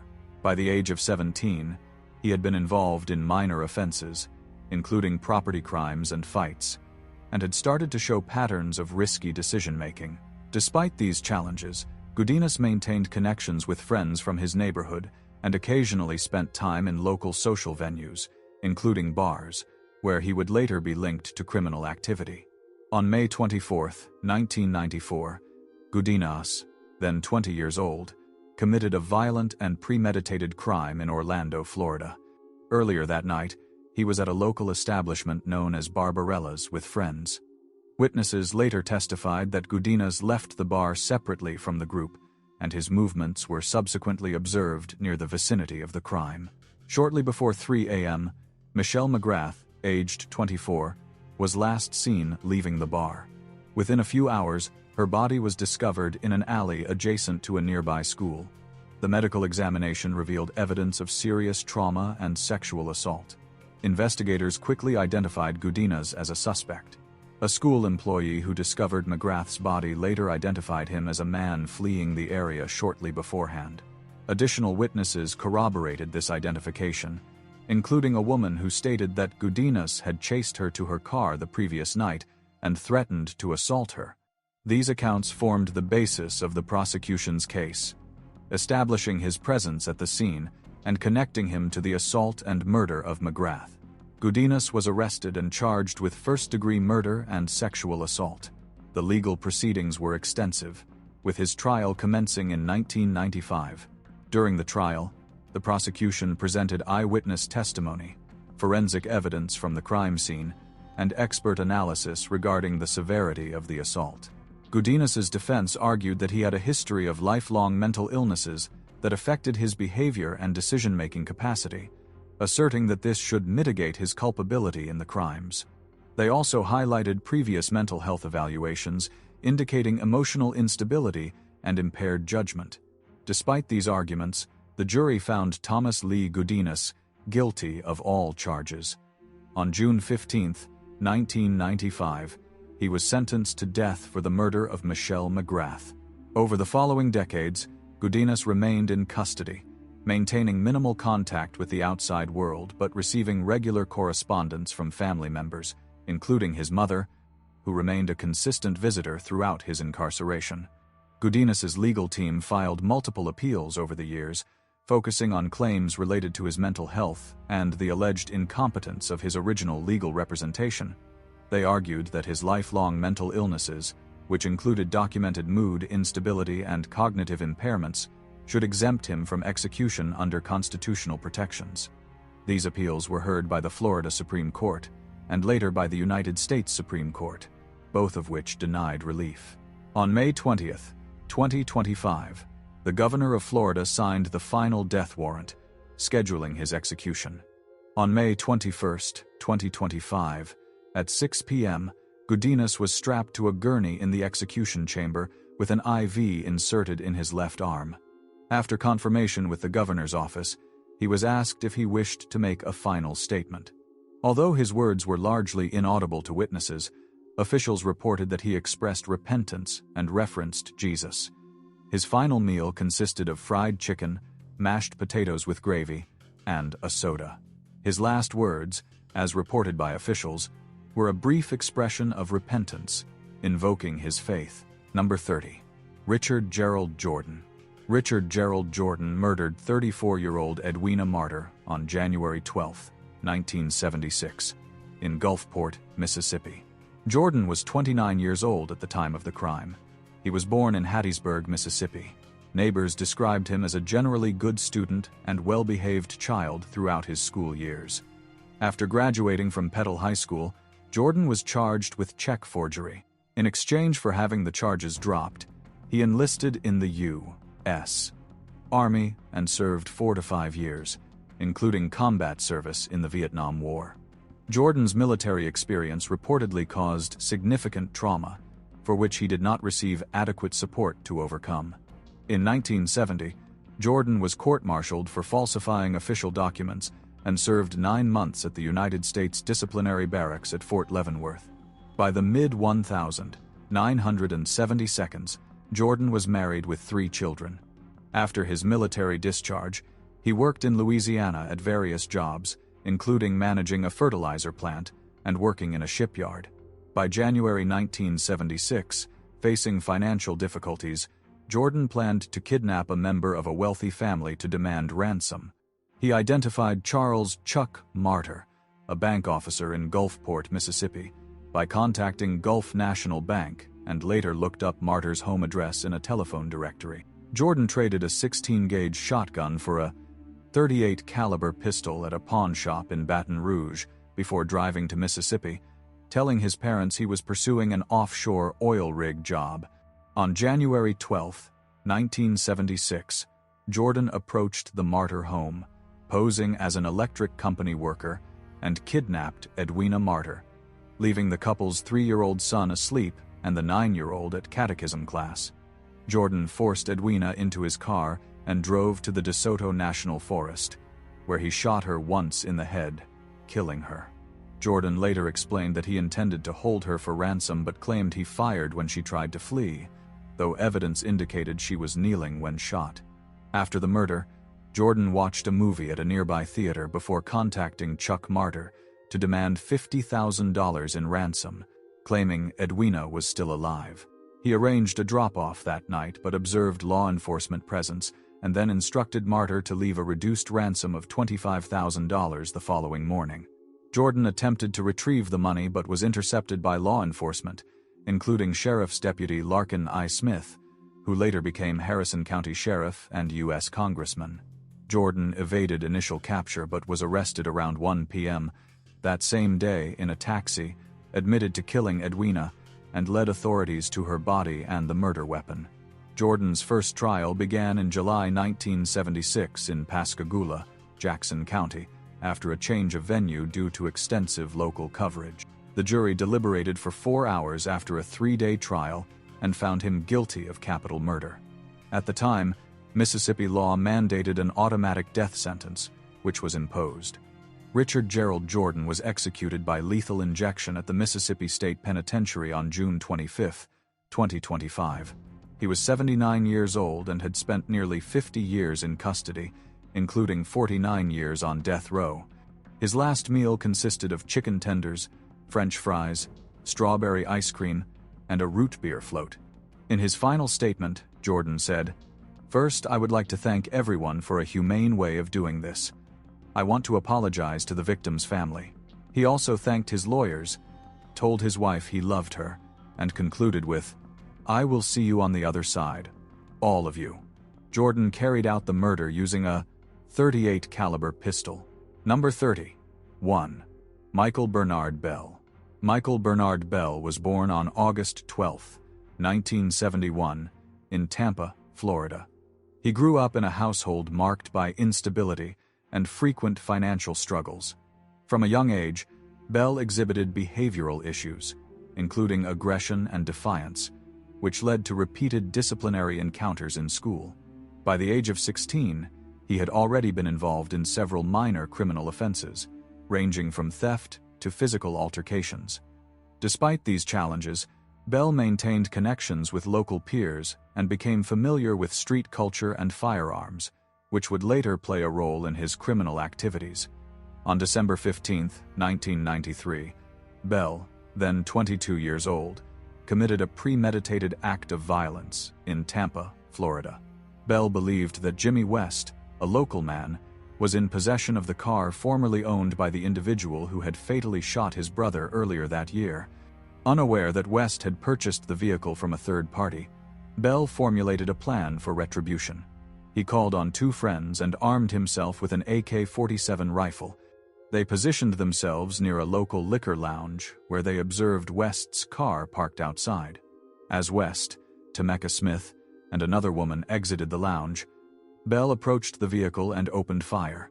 Witnesses reported that he fired multiple rounds, fatally striking Jimmy West at the scene. Temeka Smith was critically wounded and later died while being transported to a hospital. The third woman managed to escape unharmed. During the attack, Bell reportedly fired toward a crowd of onlookers before fleeing the scene. Bell was apprehended by law enforcement the following year, after a comprehensive investigation linked him to the shootings through eyewitness testimony and ballistic evidence. In addition to the December 1993 attack, Bell had previously committed 3 other homicides. In 1989, he fatally shot a woman and her son, and approximately 4 months before the West and Smith killings, he murdered his mother's boyfriend. These prior acts established a pattern of violent behavior and were considered during his trial. Bell was tried in 1995 and convicted of first-degree murder for the deaths of Jimmy West and Tameka Smith, as well as charges related to the attempted murder of the third woman. The prosecution presented a detailed narrative supported by forensic analysis, eyewitness accounts, and Bell's own admissions. The defense argued that Bell's troubled upbringing and documented mental health issues should serve as mitigating factors. However, the court determined that these did not outweigh the premeditation and severity of the crimes. Bell was sentenced to death. Throughout his time on death row, Bell participated in limited programs and maintained correspondence with family members. On Tuesday, May 21, 2025, Bell was awakened at approximately 6:30 a.m. and served his final meal, which consisted of an omelet, bacon, home fries, and orange juice. He met with a spiritual advisor before his execution. At 6 p.m., he was secured to a gurney in the execution chamber with an IV line inserted into his left arm. When asked if he wished to make a final statement, Bell said, "Thank you for not letting me spend the rest of my life in prison." He remained alert as the lethal drugs, comprising a sedative, a paralytic, and a drug to stop the heart, were administered. After approximately 2 minutes, Bell closed his eyes and his breathing slowed. By 6:24 p.m., a medical worker confirmed his death. Number 32. Edward James Zakrevsky. On June 9, 1994, in Mary Esther, Florida, Edward James Zakrevsky, then 29 years old, murdered his wife, Sylvia, and their 2 children, Edward III and Anna. Born in Kalamazoo, Michigan, Zakrevsky grew up in a middle-class household and later joined the U.S. Air Force, where he achieved the rank of technical sergeant. He first met his South Korean wife, Pun Im, in 1986, while stationed in Montana. Following her pregnancy, the couple married, and she adopted the American name Sylvia. They had 2 children together, Edward III, also known as Kim, and Anna. Between 1989 and 1992, Zakrevsky was stationed in South Korea for 3 years, after which he and his family relocated to Mary Esther, Florida, due to his reassignment to Eglin Air Force Base. Their marriage became increasingly strained, particularly after Sylvia faced discrimination in South Korea and began contemplating divorce upon returning to the United States. On June 9, 1994, Zakrevsky learned from his son, Edward III, that Sylvia intended to divorce him and take the children to South Korea. During his lunch break that day, he purchased a machete from a local store. Later that evening, he returned home with the machete, a crowbar, and a length of rope, hiding them in the bathroom.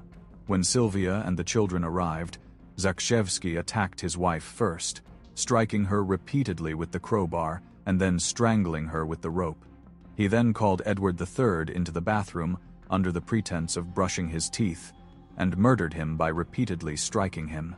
Next, he summoned Anna, his 5-year-old daughter, and murdered her in a similar manner.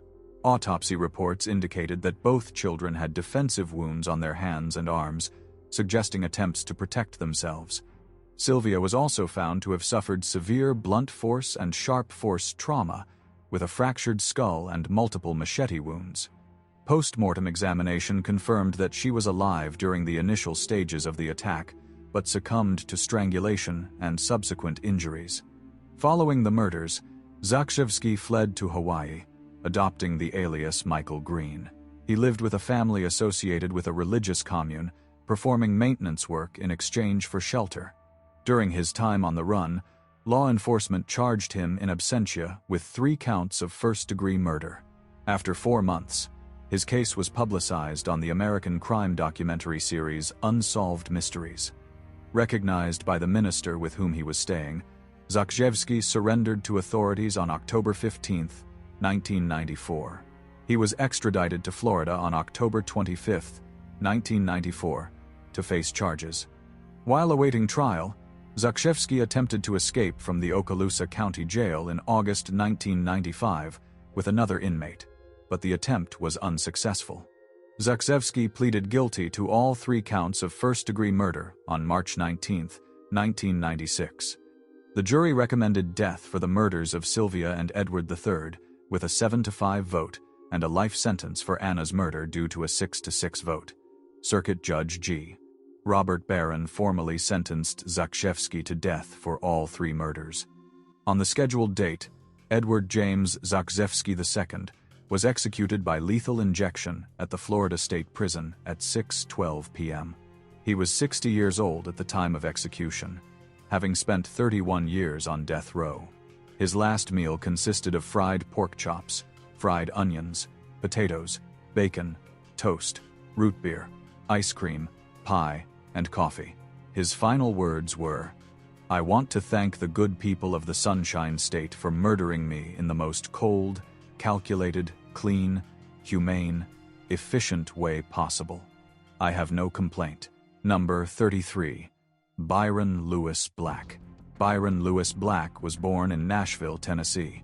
He grew up in a working-class neighborhood and had a troubled adolescence, marked by early brushes with the law and challenges in school, including difficulty with reading and processing information. Black had a history of low intellectual functioning, which his defense would later emphasize in his appeals. By his late 20s, Black had a criminal record that included violent offenses, most notably a shooting incident involving the estranged husband of his then-girlfriend, Angela Clay. Prior to the murders, 29-year-old Angela Clay was separated from her husband, Benny Clay, and lived with her 2 daughters, 9-year-old Latoya Clay and 6-year-old Lakeisha Clay, at 1101 Wade Avenue, Apartment B, in Nashville. Angela had entered into a relationship with Black, who in December 1986 had shot and wounded Benny Clay in a dispute over Angela. As a result, Black was convicted of a felony and sentenced to 2 years imprisonment with work release eligibility. He was on a work release schedule at the time of the events that would later lead to the Clay family murders. On March 28, 1988, Black entered Angela Clay's apartment during his temporary release. In the master bedroom, he shot Angela Clay once in the head while she slept, resulting in her death within minutes. He then shot Latoya Clay, who was also in the bedroom, in the neck and chest from approximately 24 inches. Latoya survived only a few minutes, between 3 and 10, before succumbing to her injuries. In the second bedroom, 6-year-old Lakeisha Clay was shot in the chest and pelvic area. The killings were discovered by police following reports from Angela's family, who had become concerned after failing to contact her. Investigators questioned Black as a suspect, despite the initial lack of biological evidence tying him directly to the crime scene. Ballistic analysis later linked the bullets used in the murders to the firearm Black had discharged in the earlier shooting of Benny Clay. Black was arrested and formally charged with 3 counts of first-degree murder on April 21, 1988. In December of that year, prosecutors announced that they would seek the death penalty. On March 10, 1989, Judge Walter Kurtz sentenced Black to death for the murder of Lakeisha Clay by electrocution, following a unanimous jury recommendation. The jury deadlocked on imposing the death penalty for Angela and Latoya, resulting in 2 consecutive life sentences for those murders, alongside additional sentences for burglary and criminal use of firearms. Black's initial execution was scheduled for November 20, 1989, but stayed to allow for appeals. On August 5, 2025, at the age of 69, Byron Lewis Black was executed via lethal injection at the Riverbend Maximum Security Institution. The official time of death was 10:43 a.m., approximately 10 minutes after the procedure began. During the execution, Black expressed discomfort. reportedly stating, "This is hurting so bad," before his final words, "No, sir." His last meal consisted of pizza with mushrooms and sausage, donuts, and butter pecan ice cream. Number 34. Lance Colin Shockley. Lance Colin Shockley, then 28 years old, committed the murder on March 20, 2005, in Carter County, Missouri. The victim was Sergeant Carl Dwayne Graham, Jr., a 37-year-old Missouri State Highway Patrol trooper who had been investigating a fatal crash from November 2004, in which Shockley fled the scene and his companion died. At the time of the shooting, Sergeant Graham had identified Shockley as the prime suspect in the hit and run. When the sergeant arrived home after his patrol shift, Shockley waited nearby with a rifle. Investigators later confirmed that Graham was first struck from behind, a shot that severed his spinal cord. 2 additional rounds struck his face and shoulder as he fell. No witnesses observed the shooting, but neighbors reported hearing 3 quick shots. Shockley fled, but was arrested 3 days later during the ongoing hit-and-run investigation. Forensic comparisons between shell casings, Shockley's movements, and the developing motive allowed detectives to link him to the killing. Prosecutors argued at trial in 2009 that Shockley murdered Sergeant Graham to stop the involuntary manslaughter investigation. The defense maintained he was not the shooter and disputed the state's reconstruction. After 3 hours of deliberation, the jury found him guilty of first-degree murder. They deadlocked on sentencing, leaving the final decision to the judge, who imposed death. Shockley reacted quietly and offered no statement during sentencing. Shockley was 48 years old when he was executed by lethal injection on October 14, 2025, at the Eastern Reception, Diagnostic and Correctional Center. He spent 16 years on death row. His final meal was peanut butter, oatmeal, water, and sports drinks. His last words were a Bible verse. "So also you have sorrow now, but I will see you again." Number 25. Charles Ray Crawford. Charles Ray Crawford, then 26 years old, committed the crimes on January 29, 1993, in Tippah County, Mississippi. He abducted 20-year-old Christy Denise Ray from her family home while she returned from work at Sunburst Bank. Crawford had been out on bail and was scheduled to stand trial 4 days later for a separate rape, assault, and kidnapping case involving a 17-year-old girl. Investigators later confirmed he had been burglarizing the Ray residence when Christy entered.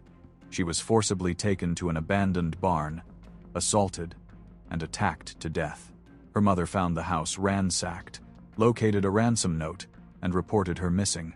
A similar note was discovered by Crawford's family that same afternoon, prompting them to contact his attorney.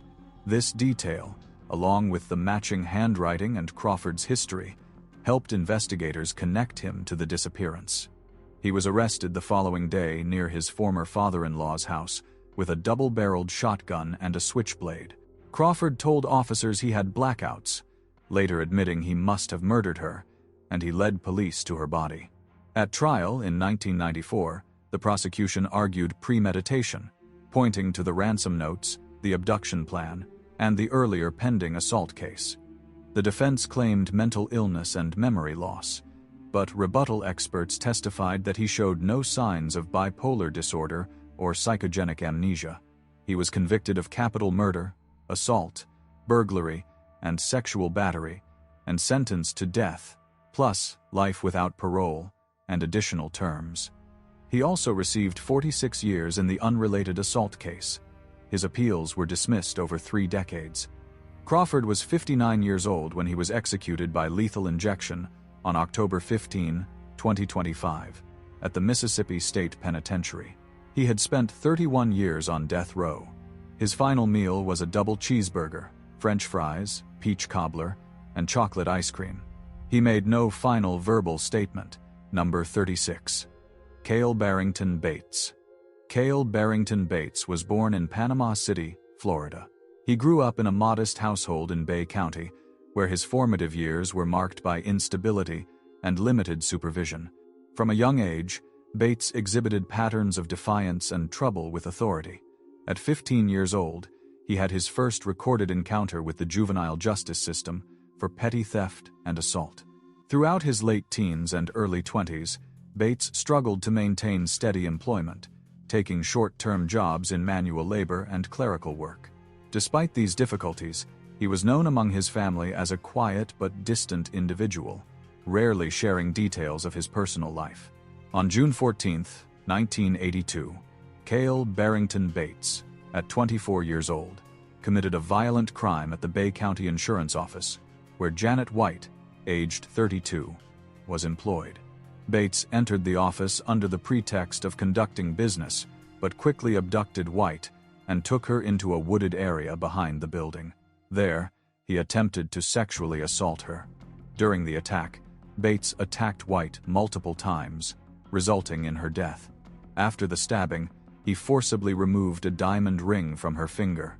The crime was discovered later that day when White did not return from work, prompting colleagues to alert authorities and initiate a search of the surrounding area. Law enforcement officers identified Bates as a suspect through witness reports, circumstantial evidence, and his known presence in the vicinity of the crime. He was arrested shortly after the incident and transported to Bay County Jail. During initial questioning, Bates confirmed his involvement but offered no detailed explanation regarding his motives, stating only that he had been near the scene. Police recovered the victim's personal property in his possession, corroborating the charges against him. The jury found Bates guilty on all counts. He was sentenced to death for first-degree murder and received additional prison terms for the other offenses. During his decades on death row, Bates pursued multiple appeals through the Florida Supreme Court and the United States Supreme Court. Bates spent 43 years in prison at Florida State Prison near Stark. During incarceration, he maintained limited contact with family members, including occasional visits from his daughter, sister, and brother-in-law. He declined a spiritual advisor and did not request a final meal. Bates maintained a quiet demeanor and refrained from public commentary, acknowledging the circumstances of his conviction without elaborating. On August 25, 2025, 67-year-old Cale Barrington Bates was executed by lethal injection at Florida State Prison. When asked if he had any final words, Bates simply responded, "No." The execution began at 6:17 p.m. and concluded without complications. His family had the opportunity to visit him earlier that morning. The execution marked the 10th carried out in Florida in 2025, extending the state's record for annual executions. Number 37. Curtis Lee Wyndham. Curtis Lee Wyndham was born in Orlando, Florida. He grew up in a working-class neighborhood and experienced a childhood marked by instability and exposure to criminal elements. By the age of 16, Wyndham had been involved in minor offenses and displayed a tendency toward impulsive behavior. Reports from his later trial indicated a history of substance use and periods of unemployment that contributed to ongoing financial pressures. Despite these challenges, Wyndham maintained relationships with family members and a long-term partner, Valerie Davis, with whom he had one daughter. On November 7, 1992, Wyndham, then 26 years old, committed a series of violent murders in the Orlando area. Court records indicate that earlier that day, a friend informed Wyndham that Johnny Lee, who allegedly owed Wyndham $2,000, had won $114 at a Greyhound racetrack. Wyndham reportedly responded to the friend, "You're gonna read about me," indicating his intent to act violently. Wyndham then purchased a .38 caliber revolver and a box of 50 shells from a local Walmart before setting out to confront Lee. Upon locating Johnny Lee, Wyndham shot him twice in the back from inside his vehicle, then fired 2 additional shots while standing over him at close range, causing Lee's immediate death. Following this, Wyndham proceeded to Valerie Davis's apartment. There, in front of a friend, he shot and murdered Davis without provocation. During this incident, another man was randomly shot and wounded. Wyndham then encountered Davis's mother, Mary Lubin, as she was driving to her daughter's apartment. He fired 2 shots into her vehicle at a stop sign, resulting in her death. These murders were executed in rapid succession, demonstrating premeditation and planning. Law enforcement quickly identified Wyndham as the suspect based on witness accounts and ballistic evidence. Wendell was arrested and charged with 3 counts of first-degree murder and 1 count of attempted murder. The victims' family members, including Davis's daughter Curticia Wendell, actively followed the case, expressing the long-term trauma caused by the murders. Curticia later stated that, despite the harm caused, she had forgiven her father after 33 years and had campaigned for clemency, emphasizing the personal and societal implications of capital punishment. Wendell's trial included testimony regarding his purchase of the revolver and his statements to friends indicating intent. His defense argued that Wendell suffered from mental health issues and alleged that his counsel had failed to adequately present evidence of his psychological state. The prosecution countered with evidence that Wendell had engaged in criminal activity, including drug dealing, and that both female victims were known to law enforcement as informants. The jury found Wendell guilty on all charges. On April 12, 1993, he was sentenced to death for the 3 murders, and received a 22-year sentence for the attempted murder of the bystander. Wendell spent 33 years on death row, primarily at Florida State Prison near Stark. On August 28, 2025, Curtis Lee Wendell, aged 59, was executed by lethal injection at Florida State Prison. Witnesses reported that Wendell's face was obscured by a sheet as the execution commenced. He made a brief, inaudible statement referencing his time on death row before the drugs took effect. Observers noted his legs twitched briefly before he became still. His final meal included pizza, fries, and a soft drink. Number 38. David Joseph Pittman. David Joseph Pittman was born in Mulberry, Florida. He grew up in a household marked by economic difficulties and early exposure to family instability. Pittman's childhood was reportedly troubled. He experienced physical and emotional abuse and was later placed in special education classes for emotionally handicapped and autistic students.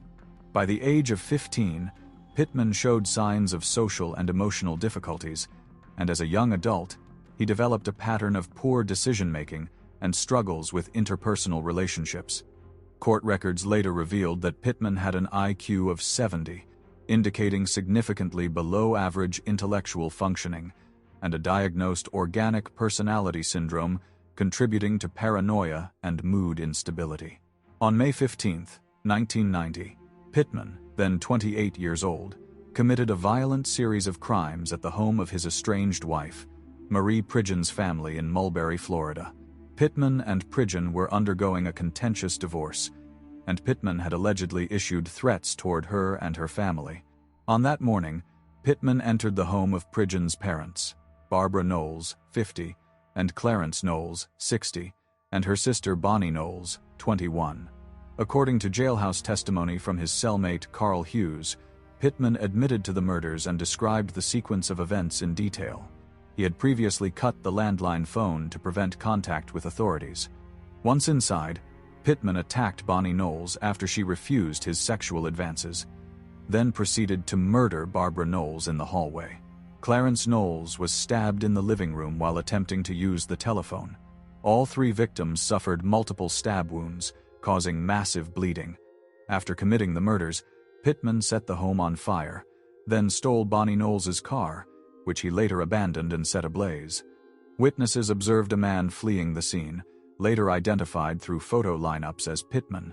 Pittman turned himself in the following day, maintaining his innocence and claiming he had been at his father's house at the time of the murders.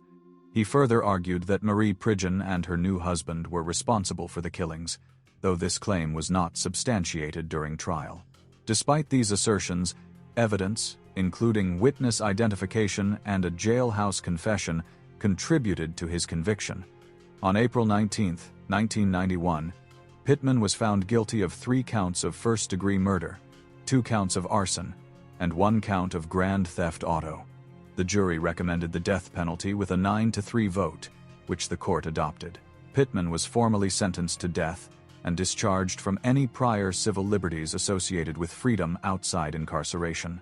During his time on death row, Pittman was housed at Florida State Prison near Stark. He received limited visitation from family members, spiritual advisors, and attorneys. In the final hours before his execution, he was visited by supporters, clergy, and attorneys. Pittman consumed minimal food, rejecting a full meal tray but accepting small items such as Skittles, juice, and coffee. His final meal was chicken quesadillas.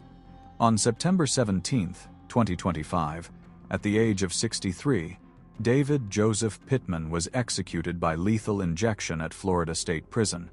Pittman's execution was pronounced at 6:12 p.m. His last words, as witnessed by those present, were, "I know you all came to watch an innocent man be murdered by the state of Florida. I am innocent. I didn't murder anybody. That's it." Number 39. Samuel Lee Smithers. Samuel Lee Smithers was born in Tennessee. He spent his early years in a household marked by instability and violence. Family accounts described incidents of physical abuse, including one in which he was dropped on his head as an infant, and another in which a robber struck him over the head with a shotgun. Smithers' father was reportedly physically abusive toward his mother, and his mother, deeply religious, enforced strict and sometimes ritualized discipline upon her children. These early experiences shaped a troubled childhood, which later became a central component of his defense during his trial. Smithers completed high school in June 1971 and pursued post-secondary education at Chattanooga Technical School until 1973. By his mid-20s, he was married to his wife Sharon and had a son. He became a deacon and custodian at the First Baptist Church in Plant City, Florida. However, a year before the murders, Smithers resigned from the church after allegations arose that he had offered to falsify a woman's community service records in exchange for sexual favors. In addition to these incidents, Smithers had a documented history of arson in his late 20s. He had set a church on fire in 2 separate incidents using kerosene and admitted to another incident in which he burned a woman's car before informing her of the blaze, claiming he felt a sense of exhilaration from these acts. On May 12, 1996, Smithers encountered 24-year-old Denise Elaine Roach, a Jamaican-born street worker, at a Tampa motel. Smithers hired her for sexual services, subsequently transporting her to a rural property in Plant City owned by an acquaintance. There, he assaulted Roach and strangled her to death before disposing of her body in a nearby pond. According to Smithers, the killing occurred accidentally during a confrontation, asserting that Roach was trespassing and that a loose piece of wood fell from a shelf and fatally struck her head.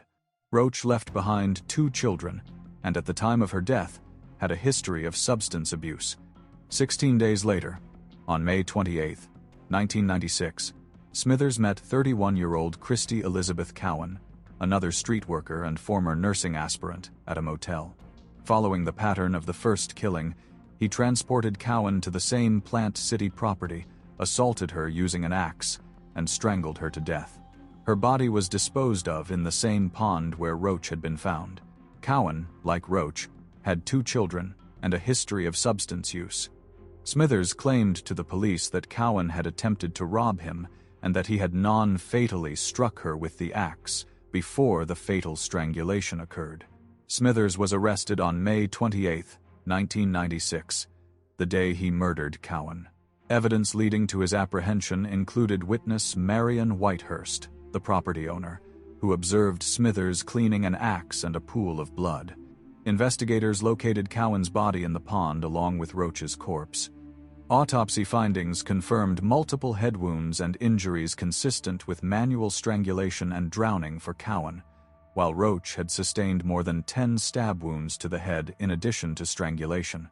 Smithers pleaded not guilty on June 15, 1996. On January 25, 1999, the jury recommended the death penalty, and on June 25, 1999, Circuit Judge William Fuente formally sentenced Smithers to death for both killings.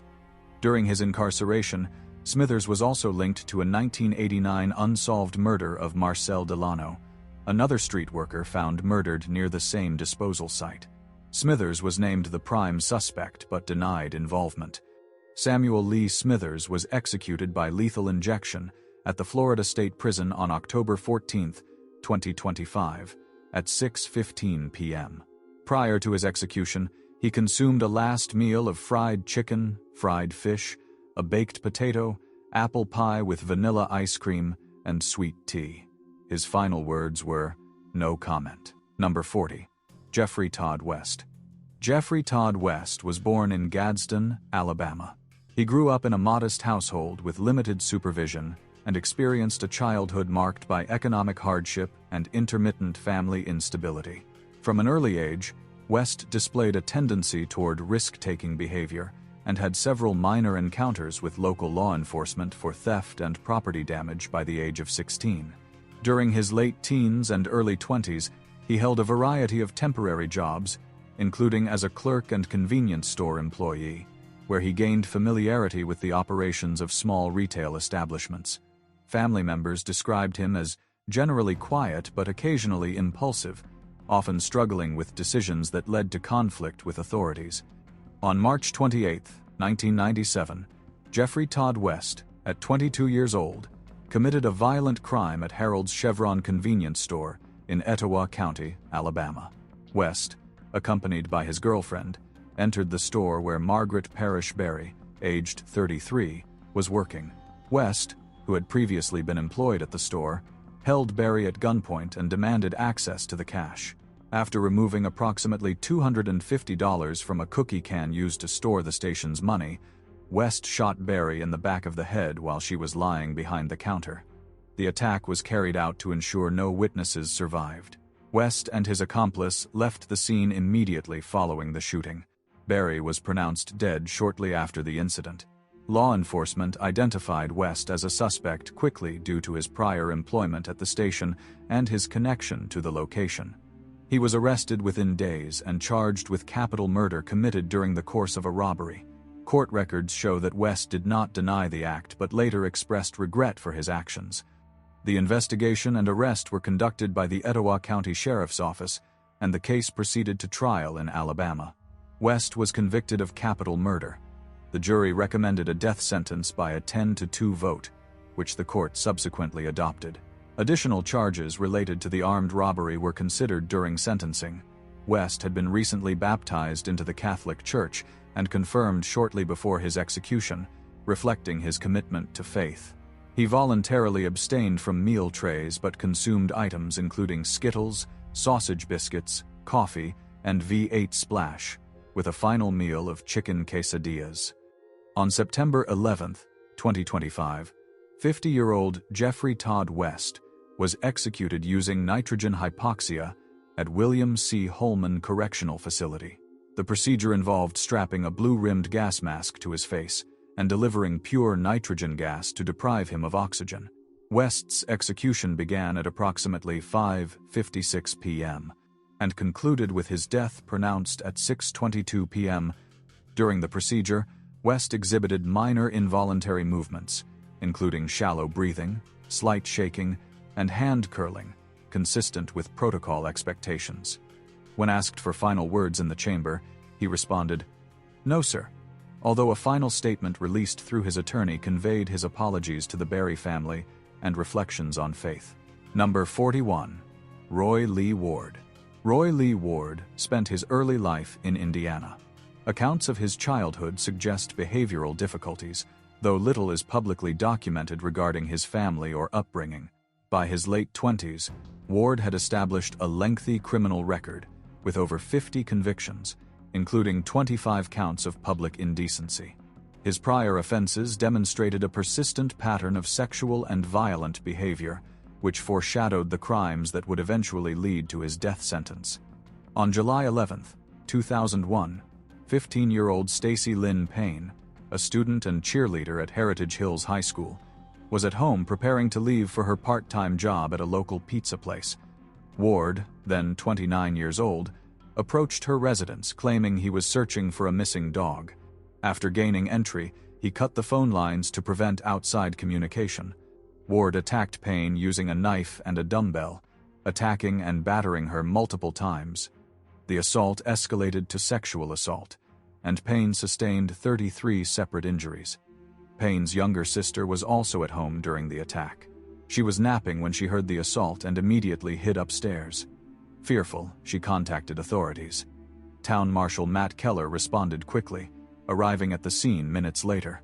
Keller encountered Ward inside the home, still wielding a knife, and arrested him. Payne was discovered on the floor with critical injuries. She was airlifted to the University of Louisville Hospital, but the severity of her wounds led to her death at 4:18 p.m. Autopsy reports indicated 18 blunt force injuries, along with lacerations that penetrated her neck and spinal region. At the time of her death, Payne was an active and accomplished student, involved in marching band, cheerleading, student council, and volunteer work, consistently achieving honor roll recognition. Ward was formally charged with first-degree murder on July 16, 2001. His trial began on October 14, 2002, and concluded 4 days later with a Spencer County jury finding him guilty. On December 18, 2002, he was sentenced to death, in addition to 2 consecutive 50-year prison terms for assault and criminal deviant conduct.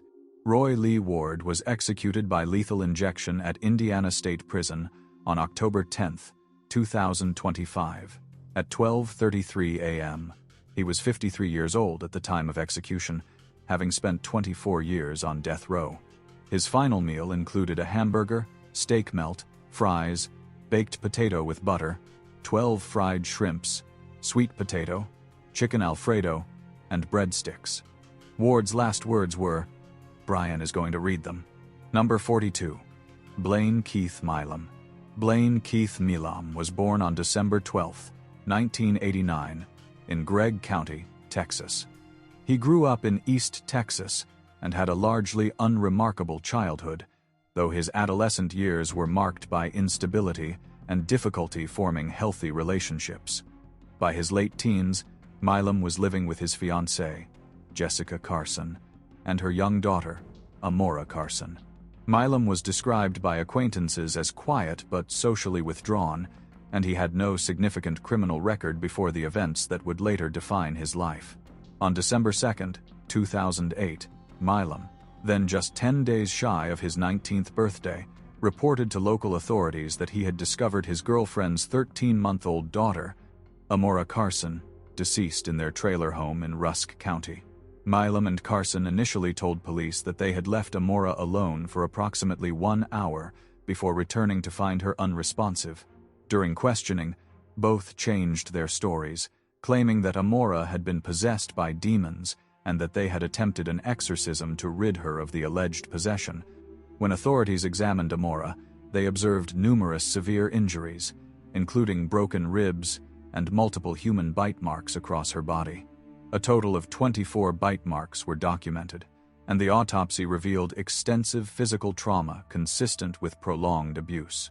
The medical examiner characterized the case as one of the most extreme instances of child brutality he had encountered. Evidence collected at the scene, along with forensic analysis, indicated that the injuries were inflicted intentionally, and investigators determined that Milam had been the primary perpetrator while Carson failed to intervene. Blaine Keith Milam was charged with capital murder for the death of Amora Carson. In 2010, after trial proceedings in Texas, he was convicted and sentenced to death. During the trial, the prosecution argued that Milam had inflicted the majority of the injuries on Amora while demonstrating knowledge of the pain and suffering he caused. Carson was also prosecuted for her role in the crime and ultimately sentenced to life imprisonment without the possibility of parole. Throughout his incarceration, Milam maintained his innocence, asserting that Carson was responsible for the child's death and for presenting the narrative of demonic possession. Milam's defense team mounted multiple appeals, challenging the validity of the forensic bite mark evidence used during the trial, which has since been discredited in several high-profile cases. Additionally, his attorneys argued that Milam was intellectually disabled and therefore constitutionally ineligible for execution. These claims were reviewed and rejected by the trial court, which determined that Milam's cognitive abilities did not meet the legal criteria for intellectual disability. His appeals for stays of execution in 2019 and 2021 were similarly denied, and the Supreme Court of the United States refused to grant relief on his scheduled execution date. On September 25, 2025, Blaine Keith Milam, aged 35, was executed by lethal injection at the Huntsville unit. In his final statement, he did not issue an apology for the death of Amora Carson. Instead, he addressed his supporters and the chaplaincy directors, expressing gratitude for their compassion and guidance, and emphasizing his Christian faith. Milam stated, "I would like to give a special thanks to all of you for showing me kindness, compassion, empathy, love and support, and believing in me. Thank you for everything that y'all have done. I would also like to thank the directors of chaplaincy of TDCJ for opening up the faith-based program on death row and allowed me to be accepted into it to find Jesus Christ our Lord and Savior. And if any of you would like to see me again, I implore all of you, no matter who you are, to accept Jesus Christ as your Lord and Savior, and we will meet again. I love you all. Bring me home, Jesus." For his final meal, Milam requested a cheeseburger, oven-fried potatoes, green beans, pinto beans, sliced bread, scrambled eggs, country gravy, a sausage patty, pears, biscuits, tea, and water. Number 43. Victor Tony Jones. Victor Tony Jones was born in Miami-Dade County, Florida. He grew up in a neighborhood marked by economic hardship and limited opportunities. As a child, Jones attended local schools but struggled academically and socially, often described as withdrawn and easily influenced by peers. At the age of 15, he was sent to the Okeechobee School, a state-run reform facility, where he later reported experiencing physical and sexual abuse. These early traumatic experiences were later cited in post-conviction motions, though they were not presented during his original trial. Jones had intermittent employment throughout his early adult years, often taking short-term or informal work, and by his late 20s, he had minimal stable employment history. On December 19, 1990, 60-year-old Jones committed a violent attack at the Miami-Dade business of Matilda Nestor, 66, and her husband, Jacob Nestor, 67. Jones had been employed at their company for only 2 days. Around mid-morning, he approached Matilda as she was walking to the bathroom and attacked her in the neck from behind. He then moved into an office where he encountered Jacob, who attempted to reach a telephone to call for help. Jones stabbed Jacob in the chest multiple times. During the attack, Jacob unholstered a .22 caliber pistol and fired 5 rounds at Jones, striking him once in the forehead. Jones continued the assault, then took money and personal property from both victims. A UPS delivery man who arrived during the attack noticed a person on the floor and called for help. Police officers subsequently arrived to find Jones alive, seated on a couch, covered in blood. While in the responding officer's car en route to the hospital, Jones reported that his head hurt from being shot and admitted, "The old man shot me." At the hospital, authorities discovered 2 wallets belonging to Matilda and Jacob in his clothing. Jones reportedly told hospital staff that he had killed the couple because they owed him money. Jones was charged with 2 counts of first-degree murder, 2 counts of armed robbery, and 1 count of possession of a firearm by a convicted felon. Victor Tony Jones spent 35 years on Florida's death row, during which time he participated minimally in appeals and advocacy programs for inmates. He maintained a restrained demeanor in interviews and rarely discussed the details of his crime beyond acknowledging the circumstances. On September 30, 2025, 64-year-old Victor Tony Jones was executed at Florida State Prison near Stark by lethal injection. When asked if he had any final statement, he replied simply, "No, sir." Witnesses described the procedure as proceeding without complications. Members of Our Lady of the Lourdes Catholic Church and Florida for Alternatives to the Death Penalty held a peaceful vigil outside the facility, while family members of the victims, including the Nestor's daughter, Irene Fisher, attended the execution. The weapons used during the attack included a knife and a .22 caliber pistol discharged by Jacob Nestor in self-defense. As of September 30, 2025, Victor Tony Jones had served 35 years in prison at Florida State Prison before his execution by lethal injection. His final meal included fried pork chops, mashed potatoes, and a chocolate milkshake, and his last words were recorded as, "No, sir." Thank you for watching. Check out these other interesting clips from the channel, and be sure to subscribe and ring the bell to be notified about our latest videos.